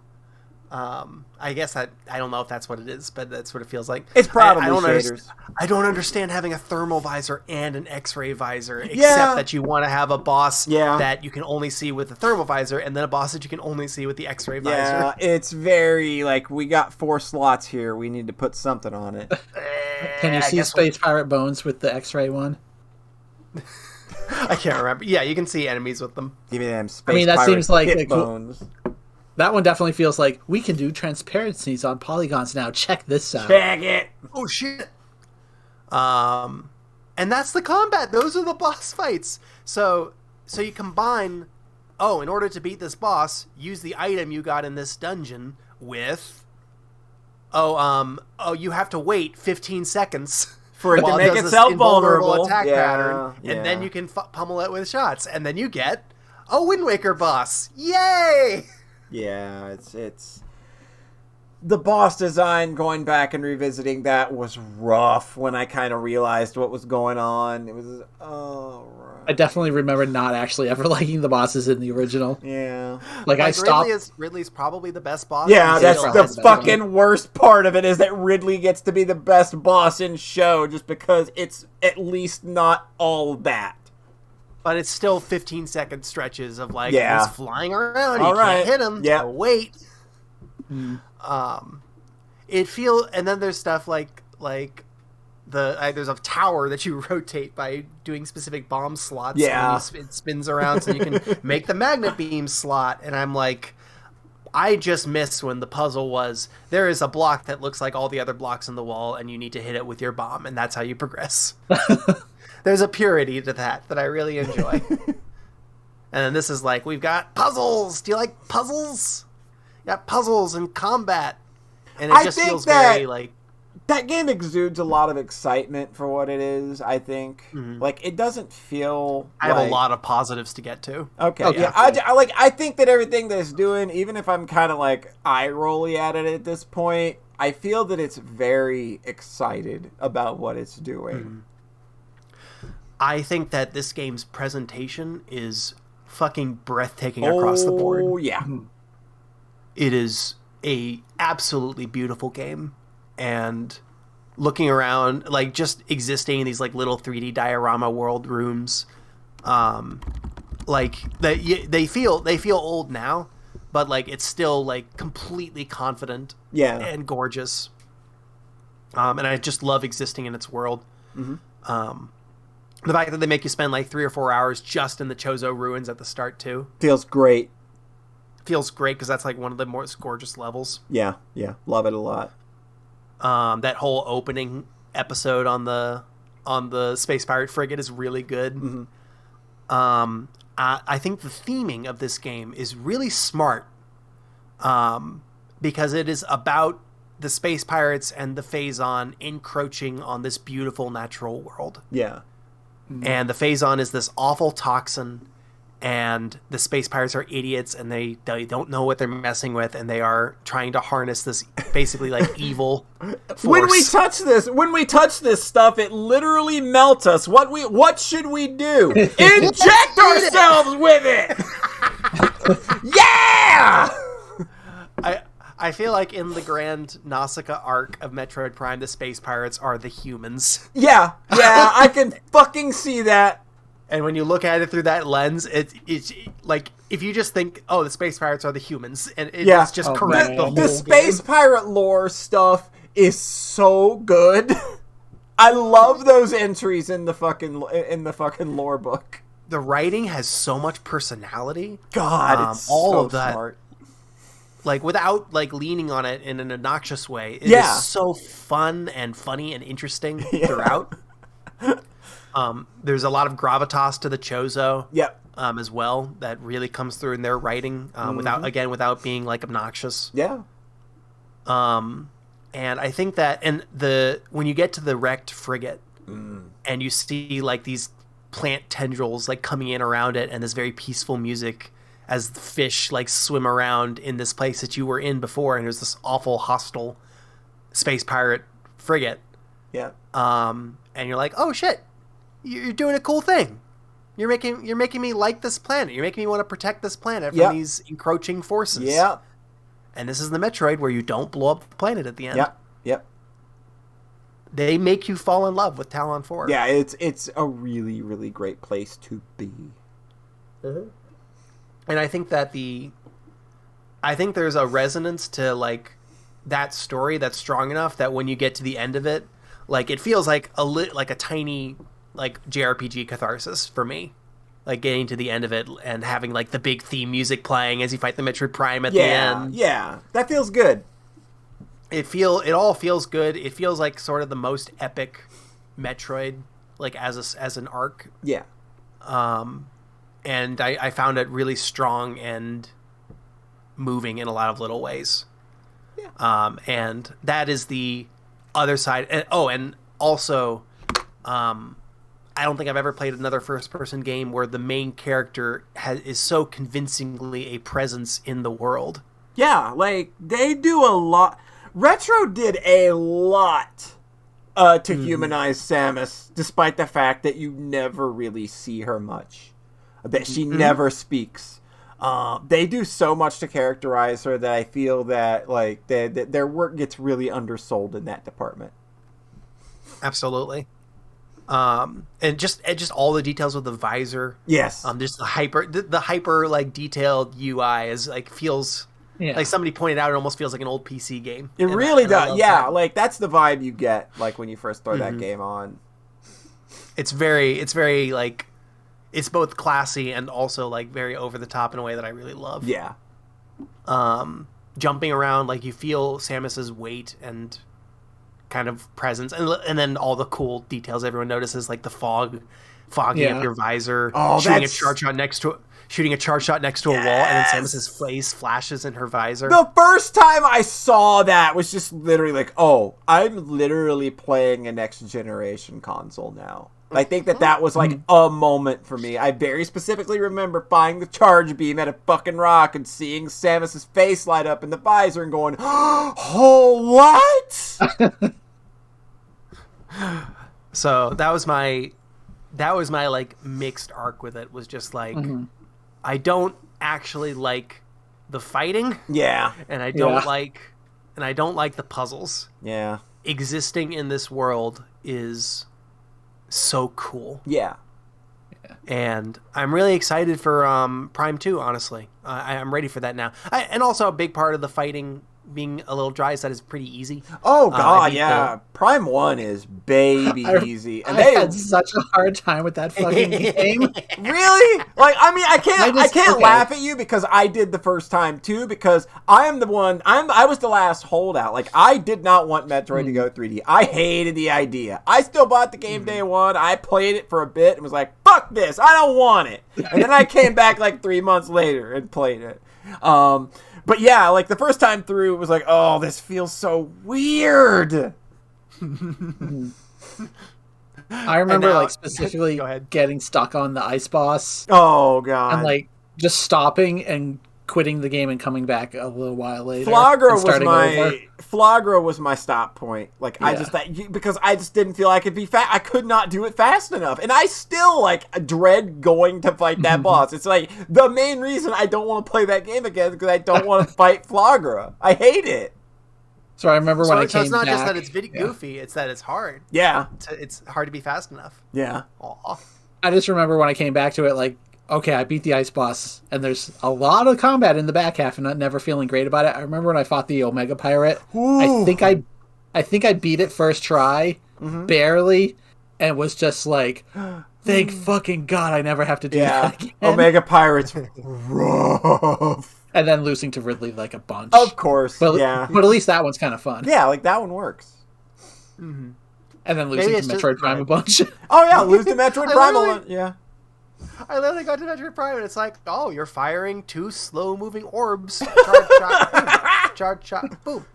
Oh, you've turned purple. Pow, pow, pow, pow. Oh, you're about to charge me. Turn into Morph Ball. Go into the Morph Ball slot that I can slide into. It's just like it is like it's moving in slow motion.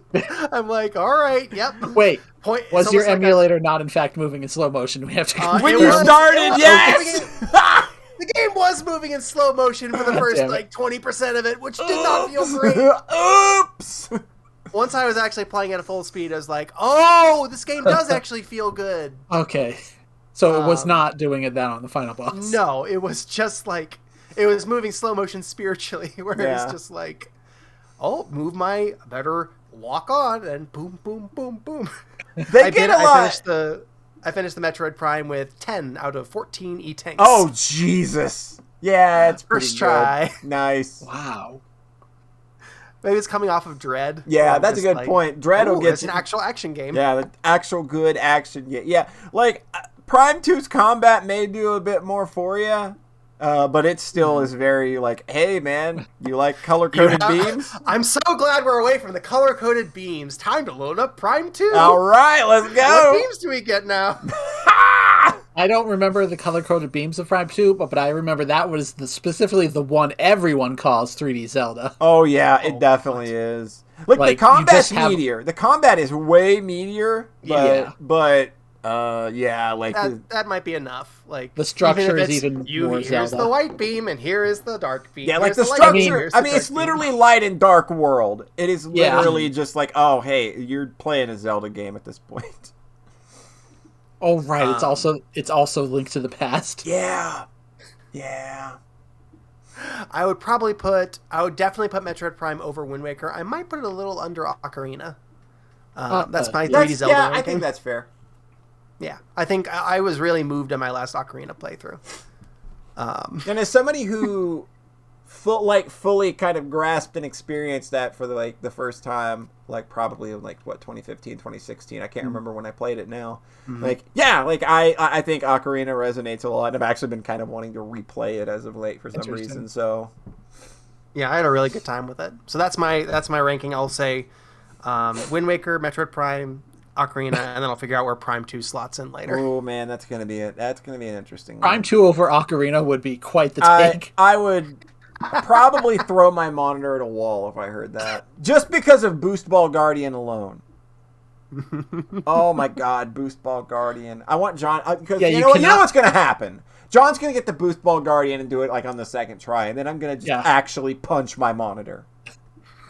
Yeah, if there's one thing it's so hard to beat Flogger. You have to shoot the thing so fast. And I'm like, yes. Of course.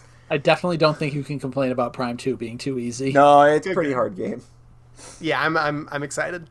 I played through Prime 3 on release inexplicably before I played either of the others. I barely remember Prime 3. Nothing about Prime 3. I remember nothing. It just one ear and out the other. I just don't...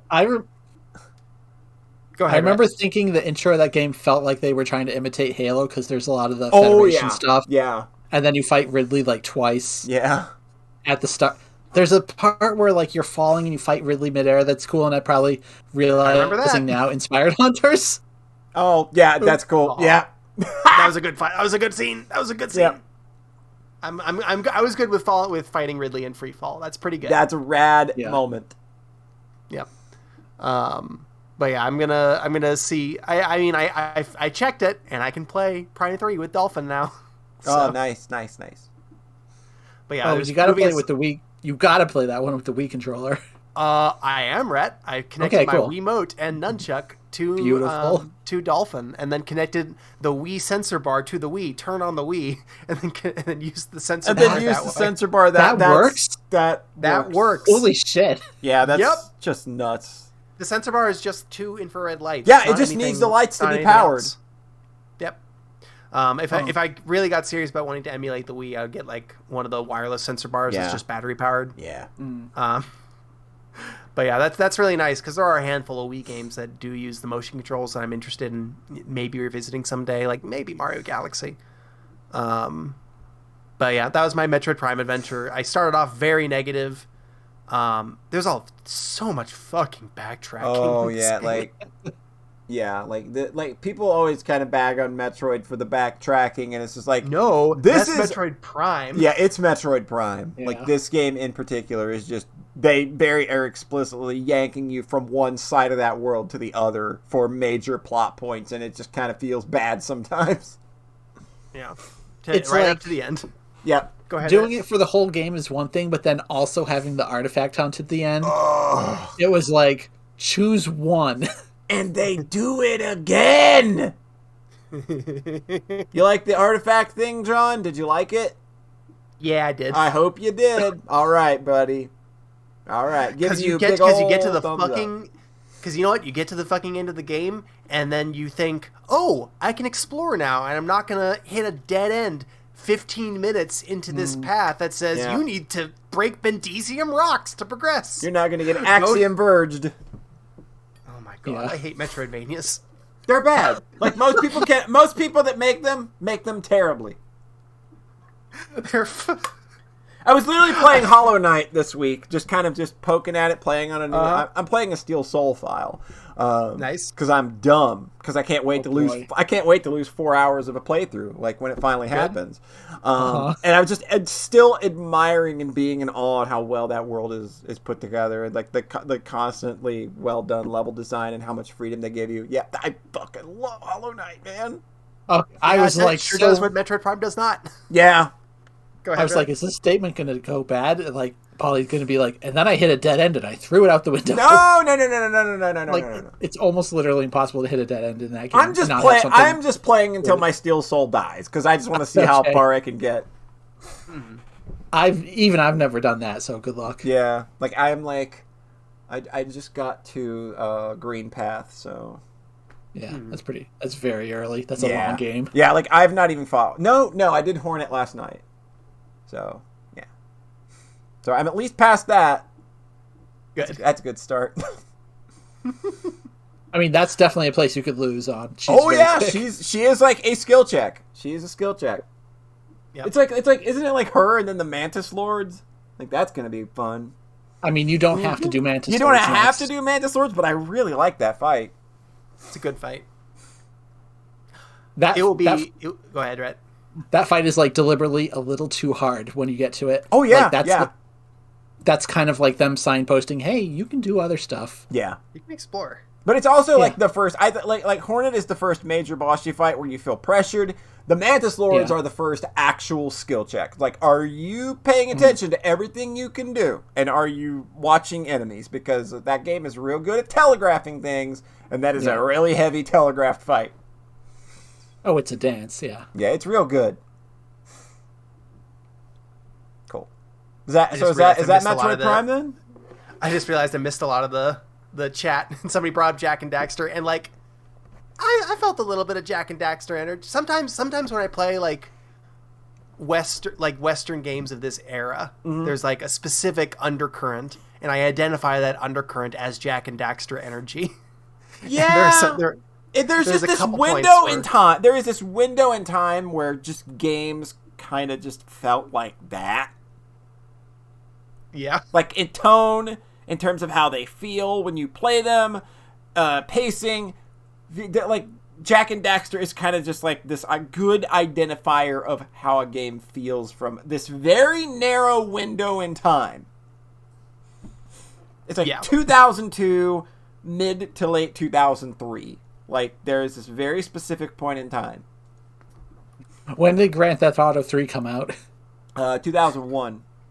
Oh, because that feels like the game changer. Like, Grand Theft Auto 3 was a game. Grand Theft Auto 3 was a game changer in a sense of creating huge, densely populated worlds with lots to do, no loading, and just being this grand scope of like things that you could, and just having a lot of freedom. That's what Grand Theft Auto 3 was. Yeah. And doing that, because the GTA games prior to that were like top-down 2D games, and they had all that, but when they brought that into 3D, which is what made it so impressive. Yeah. Mm-hmm. I mean, Jak and Daxter specifically kind of went open world, didn't it? I mean... it was like Jak and Daxter 1. Jak 2 became GTA. Yeah, yes. Jak 2 became GTA. Jak and Daxter 1 is still very much like the hub world kind of thing. It's very spirally. It's very spirally. Mm-hmm. I talked with a friend about it, and like we were waxing poetic about like Super Metroid and all the ways that game lets you blow it wide open and gives you all these options, and then like, oh, here's all the ways you can kill Dragon. Like, the speed booster, when you do a shine spark, the after effects that flash out of Samus do more damage than anything else in the game. Really? Yep. And that has tactical implications in certain rooms, possibly. Yep. The fact that you can do Ridley first. Yeah. In Metroid Prime and fight Ridley while Prime? Do you mean Super? In Super. Super. While and Ridley's room is a heat room, so it is draining your suit the whole time, and then you can Crystal Flash mid Ridley fight to be able to beat Ridley in time. It's come crazy. on. Yeah, dude, the routes exist because people are nuts and can do it consistently. Yep. Yeah, I don't think I've ever actually watched one of those reverse boss order things. Reverse boss order is a stupidly wild run that you have to watch it. Okay. It's like they using those weird beam combos. Yeah. Like the busted ass, the murder beam shit. There's so much freedom to that game because they just like give you this toy box of tools to play with, and they're honestly not that concerned with how you use them. They're okay letting you. The gates are basically just like, okay, we want to keep first time players like on the critical path, on a certain path. But, if you know what you're doing, go fuck around, go have fun. Yeah. Sounds like another game. Yeah. And that is extremely not the energy you get in Prime. No. Like you could bust Prime open. Like Prime Prime got popular again after its release because it got busted open when people learned how to do the scan visor strafing to like get high jump boots early. Like isn't that like in the and then they patched it out. Yeah, then they patched it out in later versions, like because the devs were like, "Oh no, if you're playing it wrong, you're playing it in the wrong order." If you have version 1.0 or like weirdly enough 1.2, if you have those two, because it goes all the way up to like 1.3, but if you have 1.0 and 1.2, you can still do all the funny dashing with the scan visor, which you can do like right after the opening. Like once you land on Talon 4, you can just backdash off of your ship and get the double jump boots like right there. Beautiful. It's one of those things you just wish was actually intentional. Yeah, like something they immediately like they got real, like they did, like, and when like Metroid Prime 2 came out, they like went ham at trying to like block off anything that might be a seam the player could get through, or like they very purposefully from that point on tried to just kill as much joy and expression as they could. I think that speaks to a level in which Prime like struck me as like very studio polished in comparison with the ways that old Metroid operated, and so that's why I still like 2D Metroid more, among many other little reasons. But I still really loved Prime 1 a lot. So I have one other thing, and then I'm done. Okay. But it's not even going to be a big one. But I haven't talked to anybody about this. I've been playing Riviera: The Promised Land. What? Yeah, I'm like 3 chapters in. That's been playing for like 2 weeks. That's an odd pick. Well, the thing is, I played Metroid Fusion and I played Metroid Zero Mission, and I was like, boy, I fucking love playing Game Boy Advance games on my DS. Right. Like this is like an ideal video game playing texture. What Game Boy Advance games do I have left that I own physically? And there aren't a lot. Oh. There aren't a lot of GBA games left that I'm like particularly interested in or passionate about. That you need to get to. And the collective works of Sting are things that I've never touched. They did Baroque, which I'm very interested in. They did the Evolution games. Nights in the Nightmare, Riviera, Treasure Hunter G, a bunch of weird shit, essentially. Mm-hmm. A bunch of strategy RPGs, like weird experimental strategy RPGs, a bunch of roguelike-y stuff. Oh, yeah. I know them from their weird roguelike-y stuff. Yep. And I played a bunch of Riviera, and you know what, so far, it's very weird. Yeah, that game's really interesting. Yep, it's very interesting. The big cool thing is that you have an inventory with 16 slots, and going into any battle, you pick 4 items. Those 4 items are shared between all 3 characters, and every character can interact with items in different ways. So you might have like a special like cross item, and one character can use that to revive characters from the dead, and another character can use it to do like an offensive holy magic attack. There's swords that certain characters can use very effectively and others can't. There's swords where some people can use the limit break and others can't. Mm-hmm. All of the items have durability as well, as you're constantly shaking up what is into your inventory when the item runs out. So does that all kind of make sense? Yeah. So that's very cool. There's a very visual novel presentation mode where you do not walk around the screens. Mm-hmm. You just like say move north, move west, move east, and then you can like investigate the room, and then other stuff will happen. Investigate the room, and then you'll see, and they'll have like a dialogue scene. There's like dating sim elements where like you and the party members have a little like heart meter that goes up and down depending on your choices in dialogue scenes. Like it just feels like it's playing with all of these cool elements. Yeah, like it's so weird and interesting for its like for its time, and especially the platform, because I don't know of a lot of games on the GBA that are like that. Yep. The one thing, it's very slow. Oh yeah. The combat runs at like about a third of the speed I'd probably want it to. Oh. Like an enemy will hit you and it'll flash up the damage numbers slowly. The screen will fade a little bit darker, and your health meter will pop up. The health meter will animate as it slowly loses health. Oh my God. And then it progresses. It's like slow ass Fire Emblem. It's like it feels like strategy RPG. Like boss fight. So regular enemy encounters will take like 3 or 4 minutes. Oh God. Now they're all scripted because this isn't like a random encounter walk around a dungeon. Like they're all where they're like, so you're intended to play the game this way.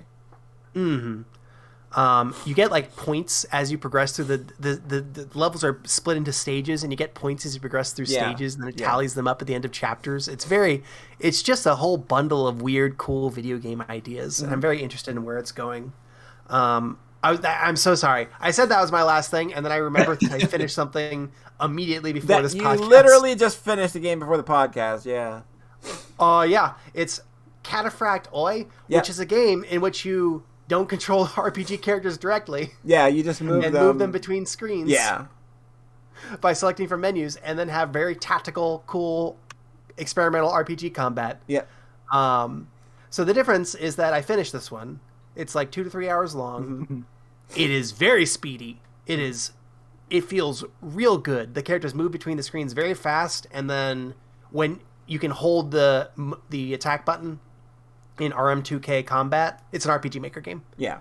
And it'll just immediately like race through all of the enemy attacks. And the fights are also like set up and scripted, and there aren't a lot of them, so it moves very breezily. Which is good, because this is a timer game. Where every motion, investigating a room, using healing items at rest points, taking a round of combat, even a handful of other things as well, each tick the timer up 1 point. And you get there at like 7 o'clock, and you need to beat the game by midnight. So the timer, every move you make, the timer is ticking down and progressing. And I've got a big fucking grin on my face because I'm just in awe of this game. Yeah, like trying to put together a game like that, I'm just like, I've always kind of admired people that can do things like where it's just like, oh, there is this harsh time limit, and now we have to kind of make a game work within that, but it also be completable and fair and feel good. Mm-hmm. Like, that's a lot. And you're doing this with fucking RPG Maker 2000. Events. You do not get scripting. You get events. Like, how do you only do this with events? I don't understand their video games at all. I am convinced that they're a witch. And that they're conducting terrible evil magic spells through sacrifices to make these games happen. That feels about right. Playing the game. This, oh my god, it's so fucking dope. It's just, everything is every piece of this game is a considered part of the design. Yeah. The cutscenes are very rare and brief. There's a very good custom game over, by the way. Nice. The writing is very economical and very strong. Mm-hmm. I like I said, I beat it, and I was very pleased with how everything wrapped up. And exploring, I mapped out the dungeon on paper, which felt fucking great. It used fiercebattle.midi, which is objectively one of the best RPG Maker tracks. Of course. But then it does slide. It starts you off in Ocean Palace mode, where you're running through the dungeon as one of the more intense RPG Maker themes is playing continuously through the battles, and then you switch to other tracks for later parts of the dungeon. And the final boss is fucking balls hard. Also, sounds like you made it harder on yourself, though. Yep, but so I got there. I missed an item. Specifically, what happened is that I found the item, I forgot to read its description, and then died, and I was a lot of turns away from it, and I was like, that probably wasn't important. I'm not going to worry about it. I'm just going to go down this other path, and down that other path was the final boss. Oh, and then I forgot entirely about that item I missed. Well, I mean, I guess it's good. It's good that the game can be beat without it, right? Or do you have to? The game is freeform. Well, there you go. It's just that it took me 45 minutes and like 7 tries. So it's that smart that you can. It wasn't even that I missed like the hard, like true end item that you need to collect. It's more like there was an item that made my life easier and I missed it, and I fucking love that. I think that's really cool. So I had a really hard time with the final boss. That won't necessarily be true with everybody as long as you explore carefully. Mm-hmm. But again, I had an incentive to like not want to go out of my way, because even if I had gone out of my way to go get that item, it would have used up a lot of turns. Mm-hmm. And you know what? If every turn progresses the timer a minute, do you want to know what time I finished this game at? 11:57. 11:46. Woo! Woo! 14 turns left. It's not quite. Not a lot. That's not quite Dragon Quarter cutting it close, but that's cutting it real close. Cutting it real close. And again, the game is speedy enough, and a lot of it is just exploring and finding where the things are. Mm-hmm. So if you just need to restart, getting back to where you were would not actually be. It would feel really good. Well, it would feel really good because you know where to go. I'm racing through this. Yeah, you're mapping things along. Yeah, like that's why this game works, and it can be it can be punishing in that way, is because when you play it back again, you know where to not go to not waste time. Exactly, and there aren't a bunch of long-winded cutscenes that would make a replay insufferable. I kind of want to play this. I think this would be rewarding to do like a challenge run on. I think this would be rewarding to try to beat without saving. There you go. Sounds like a stream idea, John. I think it'd be rewarding to try to beat with as low a time as possible. Like, speedrun. I'm going to get John on the speedrun.com boards. He's going to run it. This is by the same dev as Oceanoi. Oceanoi. And I think this is even stronger, and I fucking loved Oceanoi. Yeah, Oceanoi is rad, which is why I'm probably going to give this a go. Yes. Oh, good. Yeah, if you enjoyed that one, then I liked Oceanoi. That game was the game. I love Oceanoi, but it makes me mad because I'm just like, I'll never be able to make cool RPG Maker fights like that. Fuck. And I'll have scripting, and my fights are still going to suck. God damn it. Sorika has kind of become like the person that you want to I want to impress with RPG Maker stuff specifically. Oh. Like that's kind of like just putting it all on the table here. Oh jeez. I am very in awe here. Mm-hmm. They listed Facets as one of their Well, John, it sounds like you've already fucking done it. Well, they've made like I really liked Atomoi. Oceanoi and this game are just like on another level. Mm-hmm. That's 2 games, Polly. Plus even more cool stuff on their itch page. I made 1. That doesn't compare. Oh, okay. Ugh. So I was really blown away by this game. And again, I posted in the chat. It's Cataphract Oi at I believe it's it's a very weird itch. It's a very weird itch link. All right, there you go. Folga Drum on Twitter. I'm retweeting it a lot lately. So, but yeah, this is. Strike has also written a bunch of criticism about RPGs and like dug deep into the formal elements of like how RPG combat works. Like they've written in depth. Here's how Lufia's combat affected me. Here's how the world map in Dragon Quest 1. Like I have mapped out the emotions that each part of this world map inspired in me. Like they're approaching this like sort of like a capital A artist. Yeah. And it's very exciting and fun to watch. It's a journey I'm very happy to be on, and I'm excited for whatever they do next. I'm glad that there are people out there that can do those kind of things, because like when I make games, I'm just like, okay, where can I put the fart? I'm glad there are people out there that look at games like that, because, man, for me, it's just like, I don't know. I smash things together, and sometimes something cool happens. I mean, I do not feel like I think formally along the same lines. Like, I feel like my whole approach with a lot of things is just like, I want to make a game that looks like this. What's the bare minimum I can do in order to get there? And then that like kind of turns into a sort of minimalist style that is pretty compelling, I like to think. Yeah. But it's purely born out of I want to do the bare minimum of work. Yeah, like it's a great ideal to aspire to. So like Strike is being very intentional about how they're exploring all this stuff. Yeah. It's making me happy. Yeah. So that's all for me. Cool. Rhett, close us out. You got the barn burner. Let's go.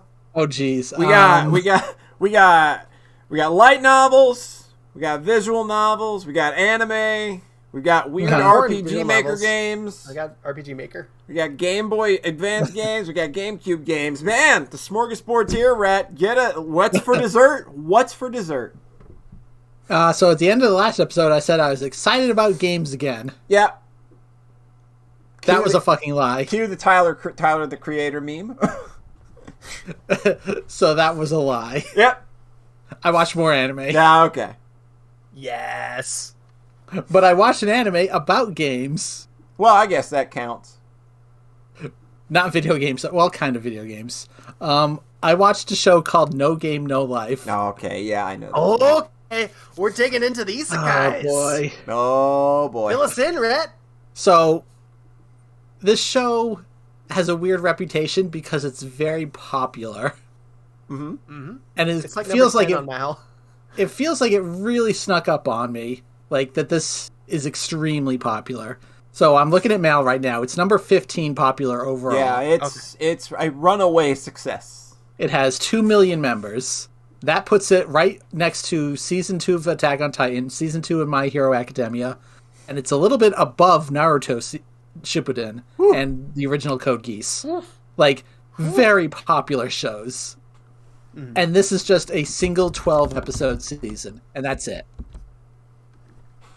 And they made a movie, which I've actually... So there's also No Game, No Life 0, the prequel movie, that I've watched twice already. That is like a 1,000 years in the past thing that's not directly connected to anything in the series. Mm-hmm. And I really like it. It's very silly. It's very anime. So I was curious about the series. It's a weird isekai. Mm-hmm. You have a brother and a sister who are very inhumanly good at games. Yeah. Mm-hmm. Like, it starts with them... It starts by, like, introducing this guild of players that are, like, the best of the best, and they can even beat people who are cheating. And then you find out it's not actually 4 members. It's 2 people playing 4 characters at once. And then the little sister goes to bed because she's been up for 5 days. Jesus. She hands the controllers to the brother, who starts operating them with his feet. So now he's playing... It's just... It sets the tone of this is really... really silly. Really stupid. Right, silly. yeah. So now he's playing 4 characters at once and still winning in this tournament. And then God challenges him to do it to a chess match. And he beats God. Of course. Yes! I would hope so. So the God turns out to be the god of the isekai world, and they get transported into the world of the game. Yeah, right.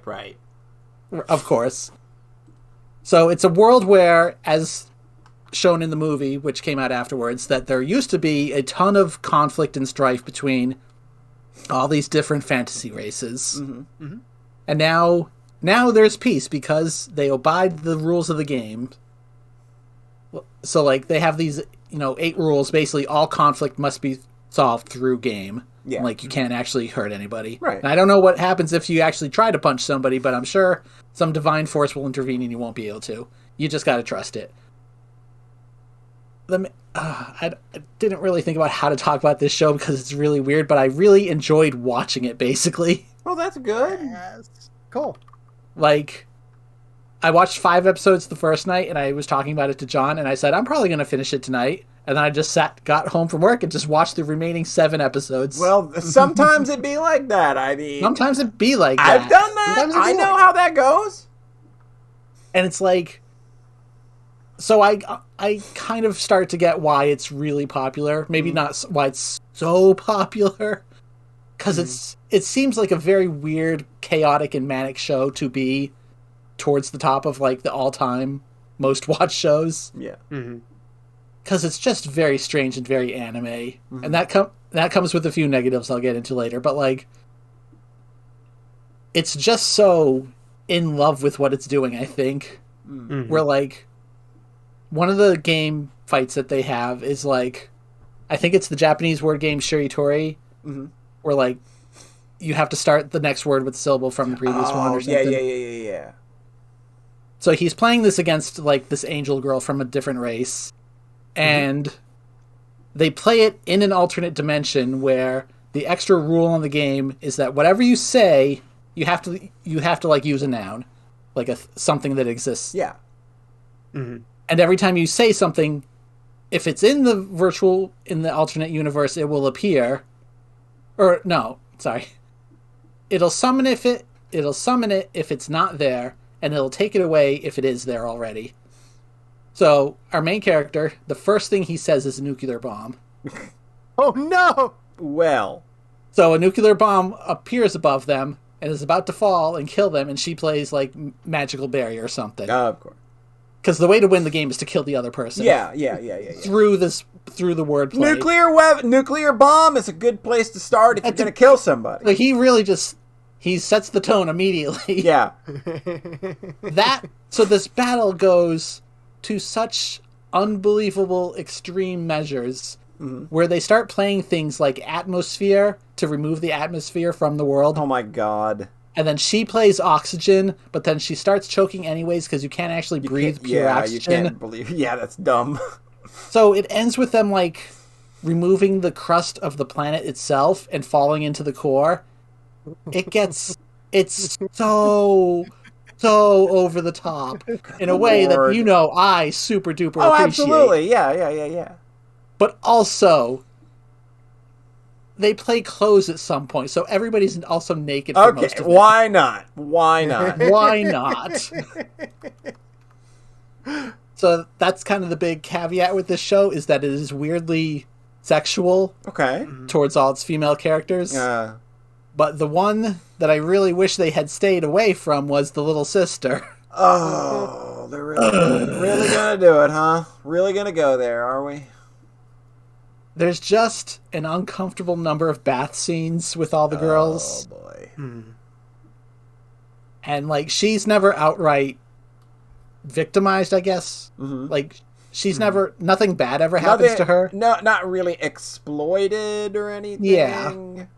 But just the fact that the show, there's a super gaze to it. Like the very opening when they're doing the thing showing them playing before they get isekai'd. So we're just like camera ogling these characters, and maybe we shouldn't be, since she's a little sister and probably very young, I would guess. She's like 11 and the first thing why do she's like, that's the thing is like, she's not even like the usual high school age. Yeah, she's that's way literally younger. Yeah, like, so can we not? It kind of opens with the panty shot. Oh, good. And that's yay. Yeah.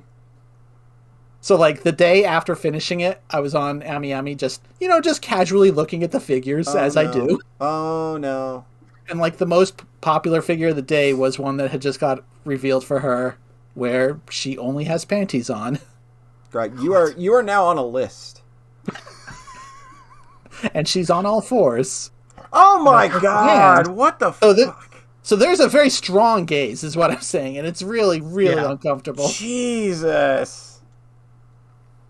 And you think, oh, is that why this show's really popular? Yeah, there's a line you said where it's like, maybe this isn't a caveat for some people. Yeah. Maybe this is a plus. Yeah, this sounds like this is just the reason to watch.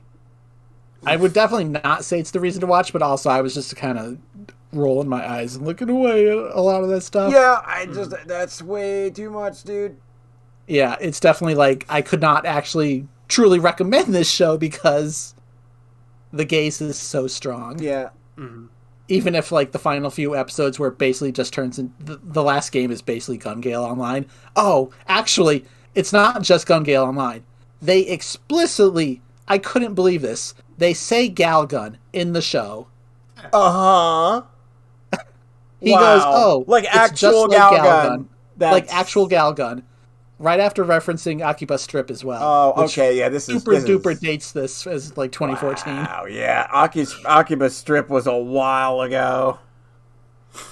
But he like mentions like other shows. He says like 3 in a row. It's like Persona, Steins Gate, and Akiba Strip, and I'm going. Well, one of those doesn't seem to belong with the one of those does not need to be a part of this fucking conversation. And then a minute later, he says Galgun, and I'm just like, wow, huh? Okay, somebody. So this is So this is also the Galgun anime adaptation. Oh, good. Inti Creates classic Galgun. Yeah, the Inti Creates classic. Yes. Are the creators of Blaster Master Zero and Mega Man Zero. I love getting to point that out. That Inti Creates, known for all of their wild 2D revitalized kind of retro gaming, the things they're known for. Nah, dog, it's Galgun. It's so funny because I'm like, again, the show is extremely popular. It has 2 million, viewers on my anime list. How many of you know what Galgun is? Like 10? Oh, Lord. My feelings towards it are complicated if they ever made more, which seems like they would because it was really popular. I don't know why the season was in 2014. I don't know what happened there. Wow, that's weird. So like it ends with a really good arc and ends strongly for a light novel adaptation. They do set up the overall goal of like this impossibly long journey of defeating all other 16 races. Because there's a lot of chessboard metaphors. So like there's 16 different races. He wants to establish dominance over all of them because humans are at the bottom, of course. Right. And then once he has all 16 races on his side, then he's going to challenge God again. So that's the end game goal, is to beat God again. Yeah. Can't do that in like 12 episodes. Yeah. No. Good. So it's like, okay, the story's never actually going to get to that. No. Like, not if, like, and yeah, like, man, if it's been that long since the first season, that's kind of just, wow. I being that rampantly popular, I don't know how it, like, already hasn't had 2 or 3. Again, my anime list is not representative of Japan. It's like exclusively Western people on it. Yeah. That could obviously play a big role. Yeah. But yeah, the sexualization stuff is just weird. Like, the main character never goes full-on creep mode, which is... Thank God! Because towards the start, you don't trust the show, and I know I don't trust this one because like that was kind of the warning going is, hey, there's an 11-year-old, and they kind of hyper focus on parts of an 11-year-old that you shouldn't be hyper focusing on. Yeah.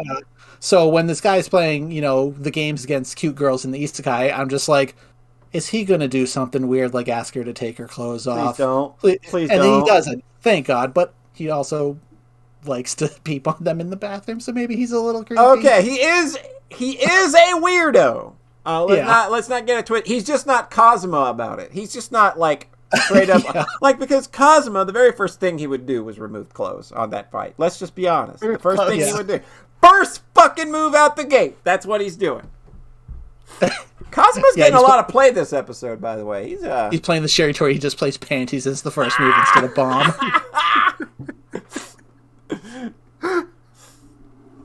Oh, sorry. Oh. I hit my desk. Oh. And then it fell over. Just kind of like... hearing your mic roll around. That's great. And then my mic fell down. Well, the blue snowball mics are very conducive to rolling. They're very, their ball-like design lets them roll around pretty well. See, I can do it too. There you go. Not sure how well that played. I think it saved us. We didn't hear anything. Oh, weird.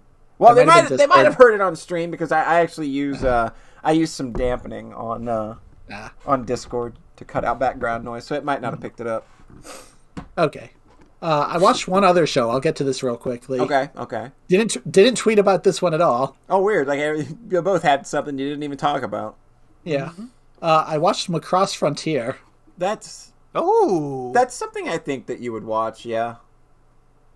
So, my feelings are a little complicated about this one because it was a bit of an up and down journey for sure. Oh, yeah? Actually, I did tweet about it. At the very start, episodes 1 and 2 are so good that I was like, wow, I can't believe I took 13 years to get to this. It's girls singing and giant robots fighting. Yeah, this is the most especially after the Symphogear saga that we've experienced for the last 3 years. How is Macross not on your fucking radar? I mean, it's weird because it's always kind of been on the radar, but it's kind of one of those things that's intimidating to get into because it goes back. It's got such a storied history, and then you get into the Harmony Gold stuff where it's just don't even want to touch whatever Robotech actually was, which I've seen some of Robotech on the TV way back in the day. Oh, yeah. So, but I have no idea if I was actually watching the Macross episodes or the later ones. Zalaz points out that Macross Frontier and Symphogear share staff. That makes... Oh, right. It's a Satellite show. Yeah. However you say that. I mean, yes, there's definitely Macross Frontier and Symphogear, where singing is super duper important in both shows. Yeah. So I loved the first couple episodes of this, mostly because of a big action set piece where one of the monsters they're fighting gets into the city. It's just kind of this cool, scary kaiju thing. And then, even knowing it was going to happen, where it's don't be too impressed by the start, because these shows, the 25 episode ones, they tend to hook you in early and then slow way down. And then this one slowed way down, and I was pretty disappointed. Talking about that, Gundam kind of slowdown where nothing's going to happen for 10 episodes in a row? Maybe not 10 episodes in a row, but definitely does not hit those highs for a bit. It's really there's the first 2 episodes, then there's 13, 14, and then there's the last 2 episodes for the real big spectacle moments. Right. And I think the other problem I had with the show is I really didn't like a lot of the characters just as people. Oh, no. That can be... Oh, that'll do it. Yeah. I mean, that was kind of my issue with... I keep bouncing... I keep trying Gundam in different ways. Yeah. And it's just, not as... I don't know, it's not as anime as I want. It's very dry. Gundam is dry. I guess I was always kind of worried Macross would be similar. I think this one's definitely more anime. I just kind of thought... There's 3 main characters. I'm definitely not looking up one of theirs. Alto, Ranka, and Cheryl. Yeah. I like Ranka. She's the cute girl with green hair that kind of makes her look like a puppy. I think Cheryl and Alto are just kind of aggravating people, especially Cheryl. Oh. She's just so covering up her pain by being super confident and kind of a bitch to everybody. And when you do that for like 22 episodes before finally kind of breaking and opening up, it's just exhausting. Where it's just like, I just don't like you. Oh, that can... yeah, like... You're just not going to jive with every character, even if their stories end up But when they're the good. lead, it's like... Yeah, it's that when they're lead, when you don't like the lead of a show, that's going to be a problem. Yeah. Especially if it's not one of those shows where you're not supposed to like the lead. Oh, yeah, if you're not supposed to like them, and then it's like, oh, this asshole, like, getting into that side, like, kind of Code Geass in a way. Yeah, like Code Geass and Death Note. Like and Baccano, like Brad Russo or Lad Russo, and characters like that. Like, you're not supposed to like them, but they really, if they're charismatic shitheads, then it's still fun. The other thing is, like, so it's a love triangle between those three. Which girl is he going to end up with? And I'm just like, oh no, do I not like this because it's a guy as the lead? That's probably and I don't think that's true. He's so indecisive, and it doesn't seem like he's really into either of them for the entire show. Right. So, the first episode is really fun because it's one monster in the city, and it's really, like, intimate and scary. The finale is the exact opposite. Where it goes so cosmically big to the point of parody. Oh. And it's just like, oh yeah, you were just like, now you're scratching the Gurren Lagann itch, and I did not expect that. Because I've been slogging through like these last 7 episodes, but holy shit, did you go big right at the end. Where all of a sudden... Yeah, you kind of hope that's where they go big. Yeah, of course, I thought there's going to be a payoff here. There has to be. I just did not expect as insane as it went. And I'm not sure if people actually like the ending, because I do feel it kind of throws a lot of the politics and like the character development out to just go full insane at the end. Yeah, yeah. But like, having been kind of checked out on a lot of those aspects, I was like, okay, well now I can just enjoy lasers, billions of lasers blowing shit up for 20 minutes. And singing? Oh, and I mean, 2008 show, it's probably fine if I talk a little bit about the ending. Yes, Ronka and Cheryl sing together, and the song is like a medley of every other song in the show up to that point, so it's like 7 in 1. It's really fucking choice. There you go. That's all they gotta do. They just gotta. That's how you pull Red in. That's all. Hey, right? Can I tell you a show where they have an Idol song and then they play the Idol song again during a climactic story moment later on, and it made me feel really emotional. Sure. It was Heartcatch Precure. Just for the record. Of course, excellent. I should probably get to that one at some point. Like I think the story in that one is you're going to fucking love it. Like the only obstacle is that it's 50 episodes and pretty episodes. I know. This was the first 25 episode show I've watched in a while, and it was like, oh, I can't just burn through this in 2 days like No Game No Life. No. This took a week because you can't no life those kinds of shows. Yeah, I remember Heartcatch had a dope like mid show climax, so like you could conceivably watch half of it and then come back to it later. Yeah, I hate doing that, so I would probably still not suffer, but like grind through it. Like this one definitely at times felt like a grind. Like there's an episode like, oh, Cheryl and Ronka are joining the school. So it's just a full school episode, and then nothing ever comes from that. Oh, like there's like no scenes of them at the school after that point. Like why would it just felt a little bit like filler. Like I've definitely gotten super used to the no fucking around 12 to 13 episode show. Yeah, like shows that can just put the pedal to the metal and go. Yeah. So yeah, this show goes so stupid big at the end. Fantastic. Like, I don't know. Like, how do you have a villain that is like one of the most conceptually strong things I've ever seen in all of anime? Oh, cool. Okay. Like, I like that. Like I'm not joking when I say like galactic level scale and like, oh, the characters are really fucked now. And then having them work away through that was interesting. Excellent. Through the power of song, of course. Of course. Like, why wouldn't it be at this point? Yeah. Yeah. Because the plot conveniences for why song works are really kind of silly in this. No. Because I think in the original Macross it was just, hey, because the original Macross, they're fighting against this race of giants. Yeah. That are basically just very big people. Yeah. So they can talk with them and reason. So I feel like that's probably why song works. Because, hey, makes sense. Let's come together and join hands. Yeah, in this, they're just fighting these bug aliens. Yeah. You're not gonna never get any... How are you going to sing to a bug alien? They don't understand what you... They don't even know what the color red is. It's weird. Like, they literally don't have brains. Yeah. So they find a way to make that work. So it's so complicated because I was like, oh, I guess if this is considered one of the best Macross things, I'm out. Yeah. The ending was like, maybe I'm back in. Maybe they pulled you back in.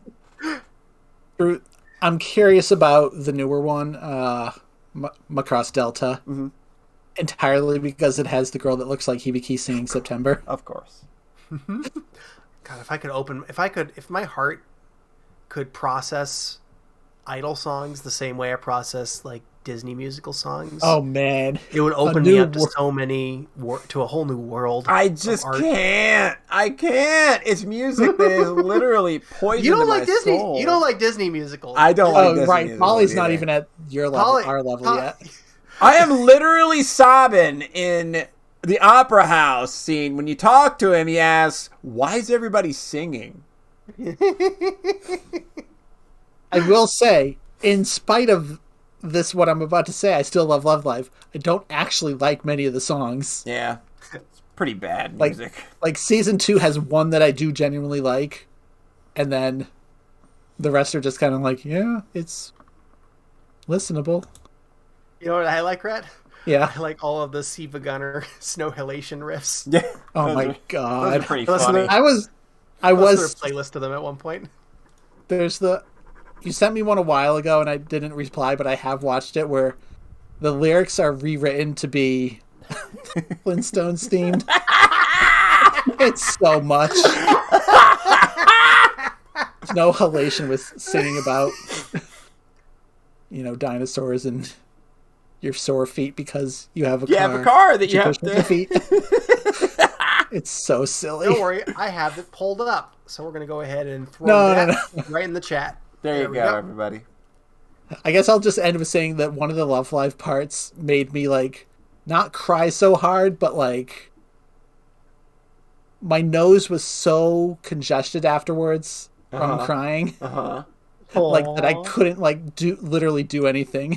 Like I can't breathe. I can't literally having a little bit trouble breathing because I was crying so much. Oh my god! This one really good 2-part episode. Good lord, life is good. Yeah, just swinging it back to Love Live. Hey y'all, I love media. Media's okay. If we didn't have media, we wouldn't have this dumb show. I don't think. It's definitely not a video game podcast anymore. It's just a media podcast. Yeah, it's just we're just the only media podcast now that loves you. That loves you. We do. Whole lot. So yeah, I'm probably gonna. So the real sad part is, No Game No Life and Macross Delta were both. I don't really want to watch Toradora right now. What else do I have? Oh. Maybe I'll watch I finished Macross yesterday, so I haven't sat for too long. Maybe I'll start Toradora tonight. Is Red not like Mean Girls? Okay, Okay, that's not like Mean Girls, Red. Is there a save point that says you're filled with determination of Mean Girls?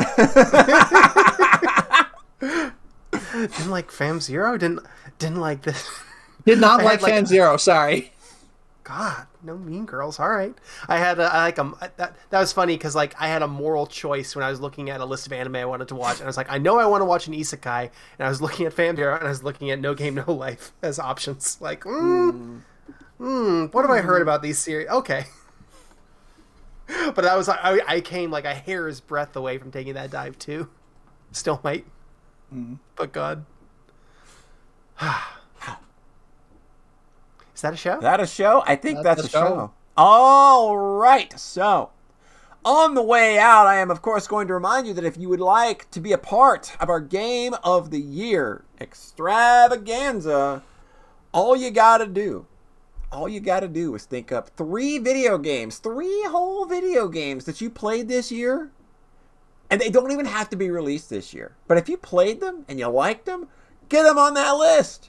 Then write a little bit about them. Write a little bit about each one. You can do that. Couple sentences is great. We love it when people stick to the format. It's real good. Works well.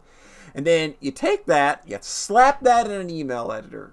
You get that on the World Wide Web somewhere. You get your email editor out and slap all your games and your blurbs in there. And then you send that to podcast at socksmakepeoplesexy.net. Rhett, where do they send it? Cast at socksmakepeoplesexy.net. John Dyer, where do they send it? Podcast at socksmakepeoplesexy.net. Jetstorm4 says 3 video games don't write a novel. You can include novels if there's one that was like related to a video game that you liked. There you go. Oh boy, John already signaling. John's already tipping his hand. John's already tipping his hand, and I'm gonna go ahead and veto. Is Konosuba Game of the Year?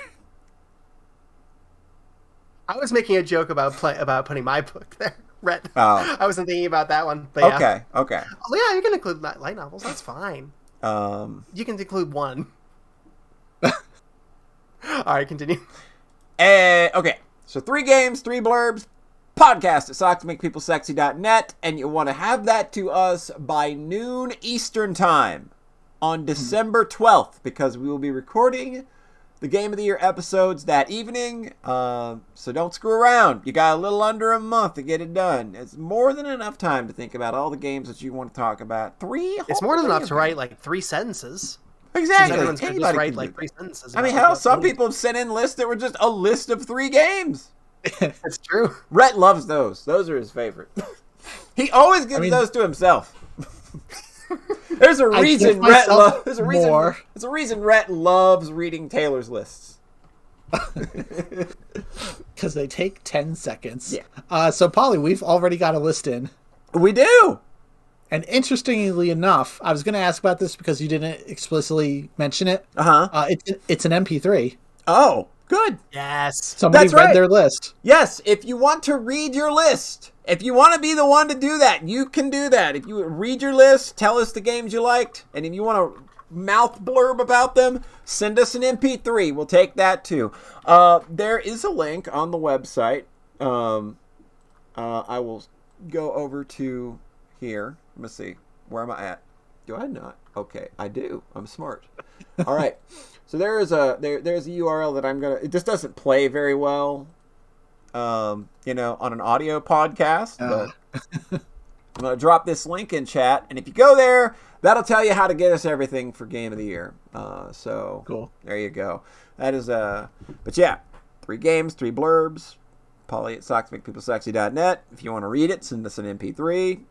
Then have it to us by noon Eastern time on December 12th.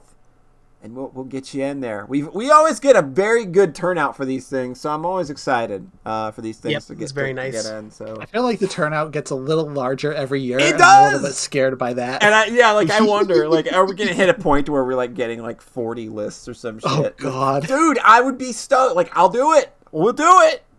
Yep. If y'all want to get one sentence. Yeah, you get one sentence. Let's pare this shit down.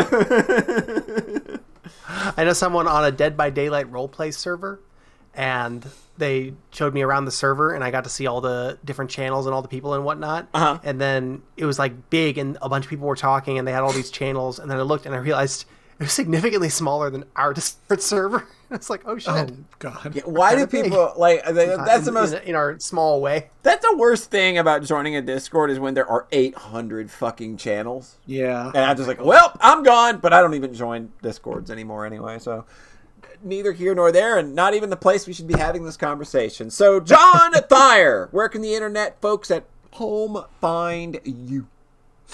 Farawaytimes.itch.io. I just did a bunch of updates to a bunch of my old games. I updated Atop the Witch's Tower to use a new better emulator.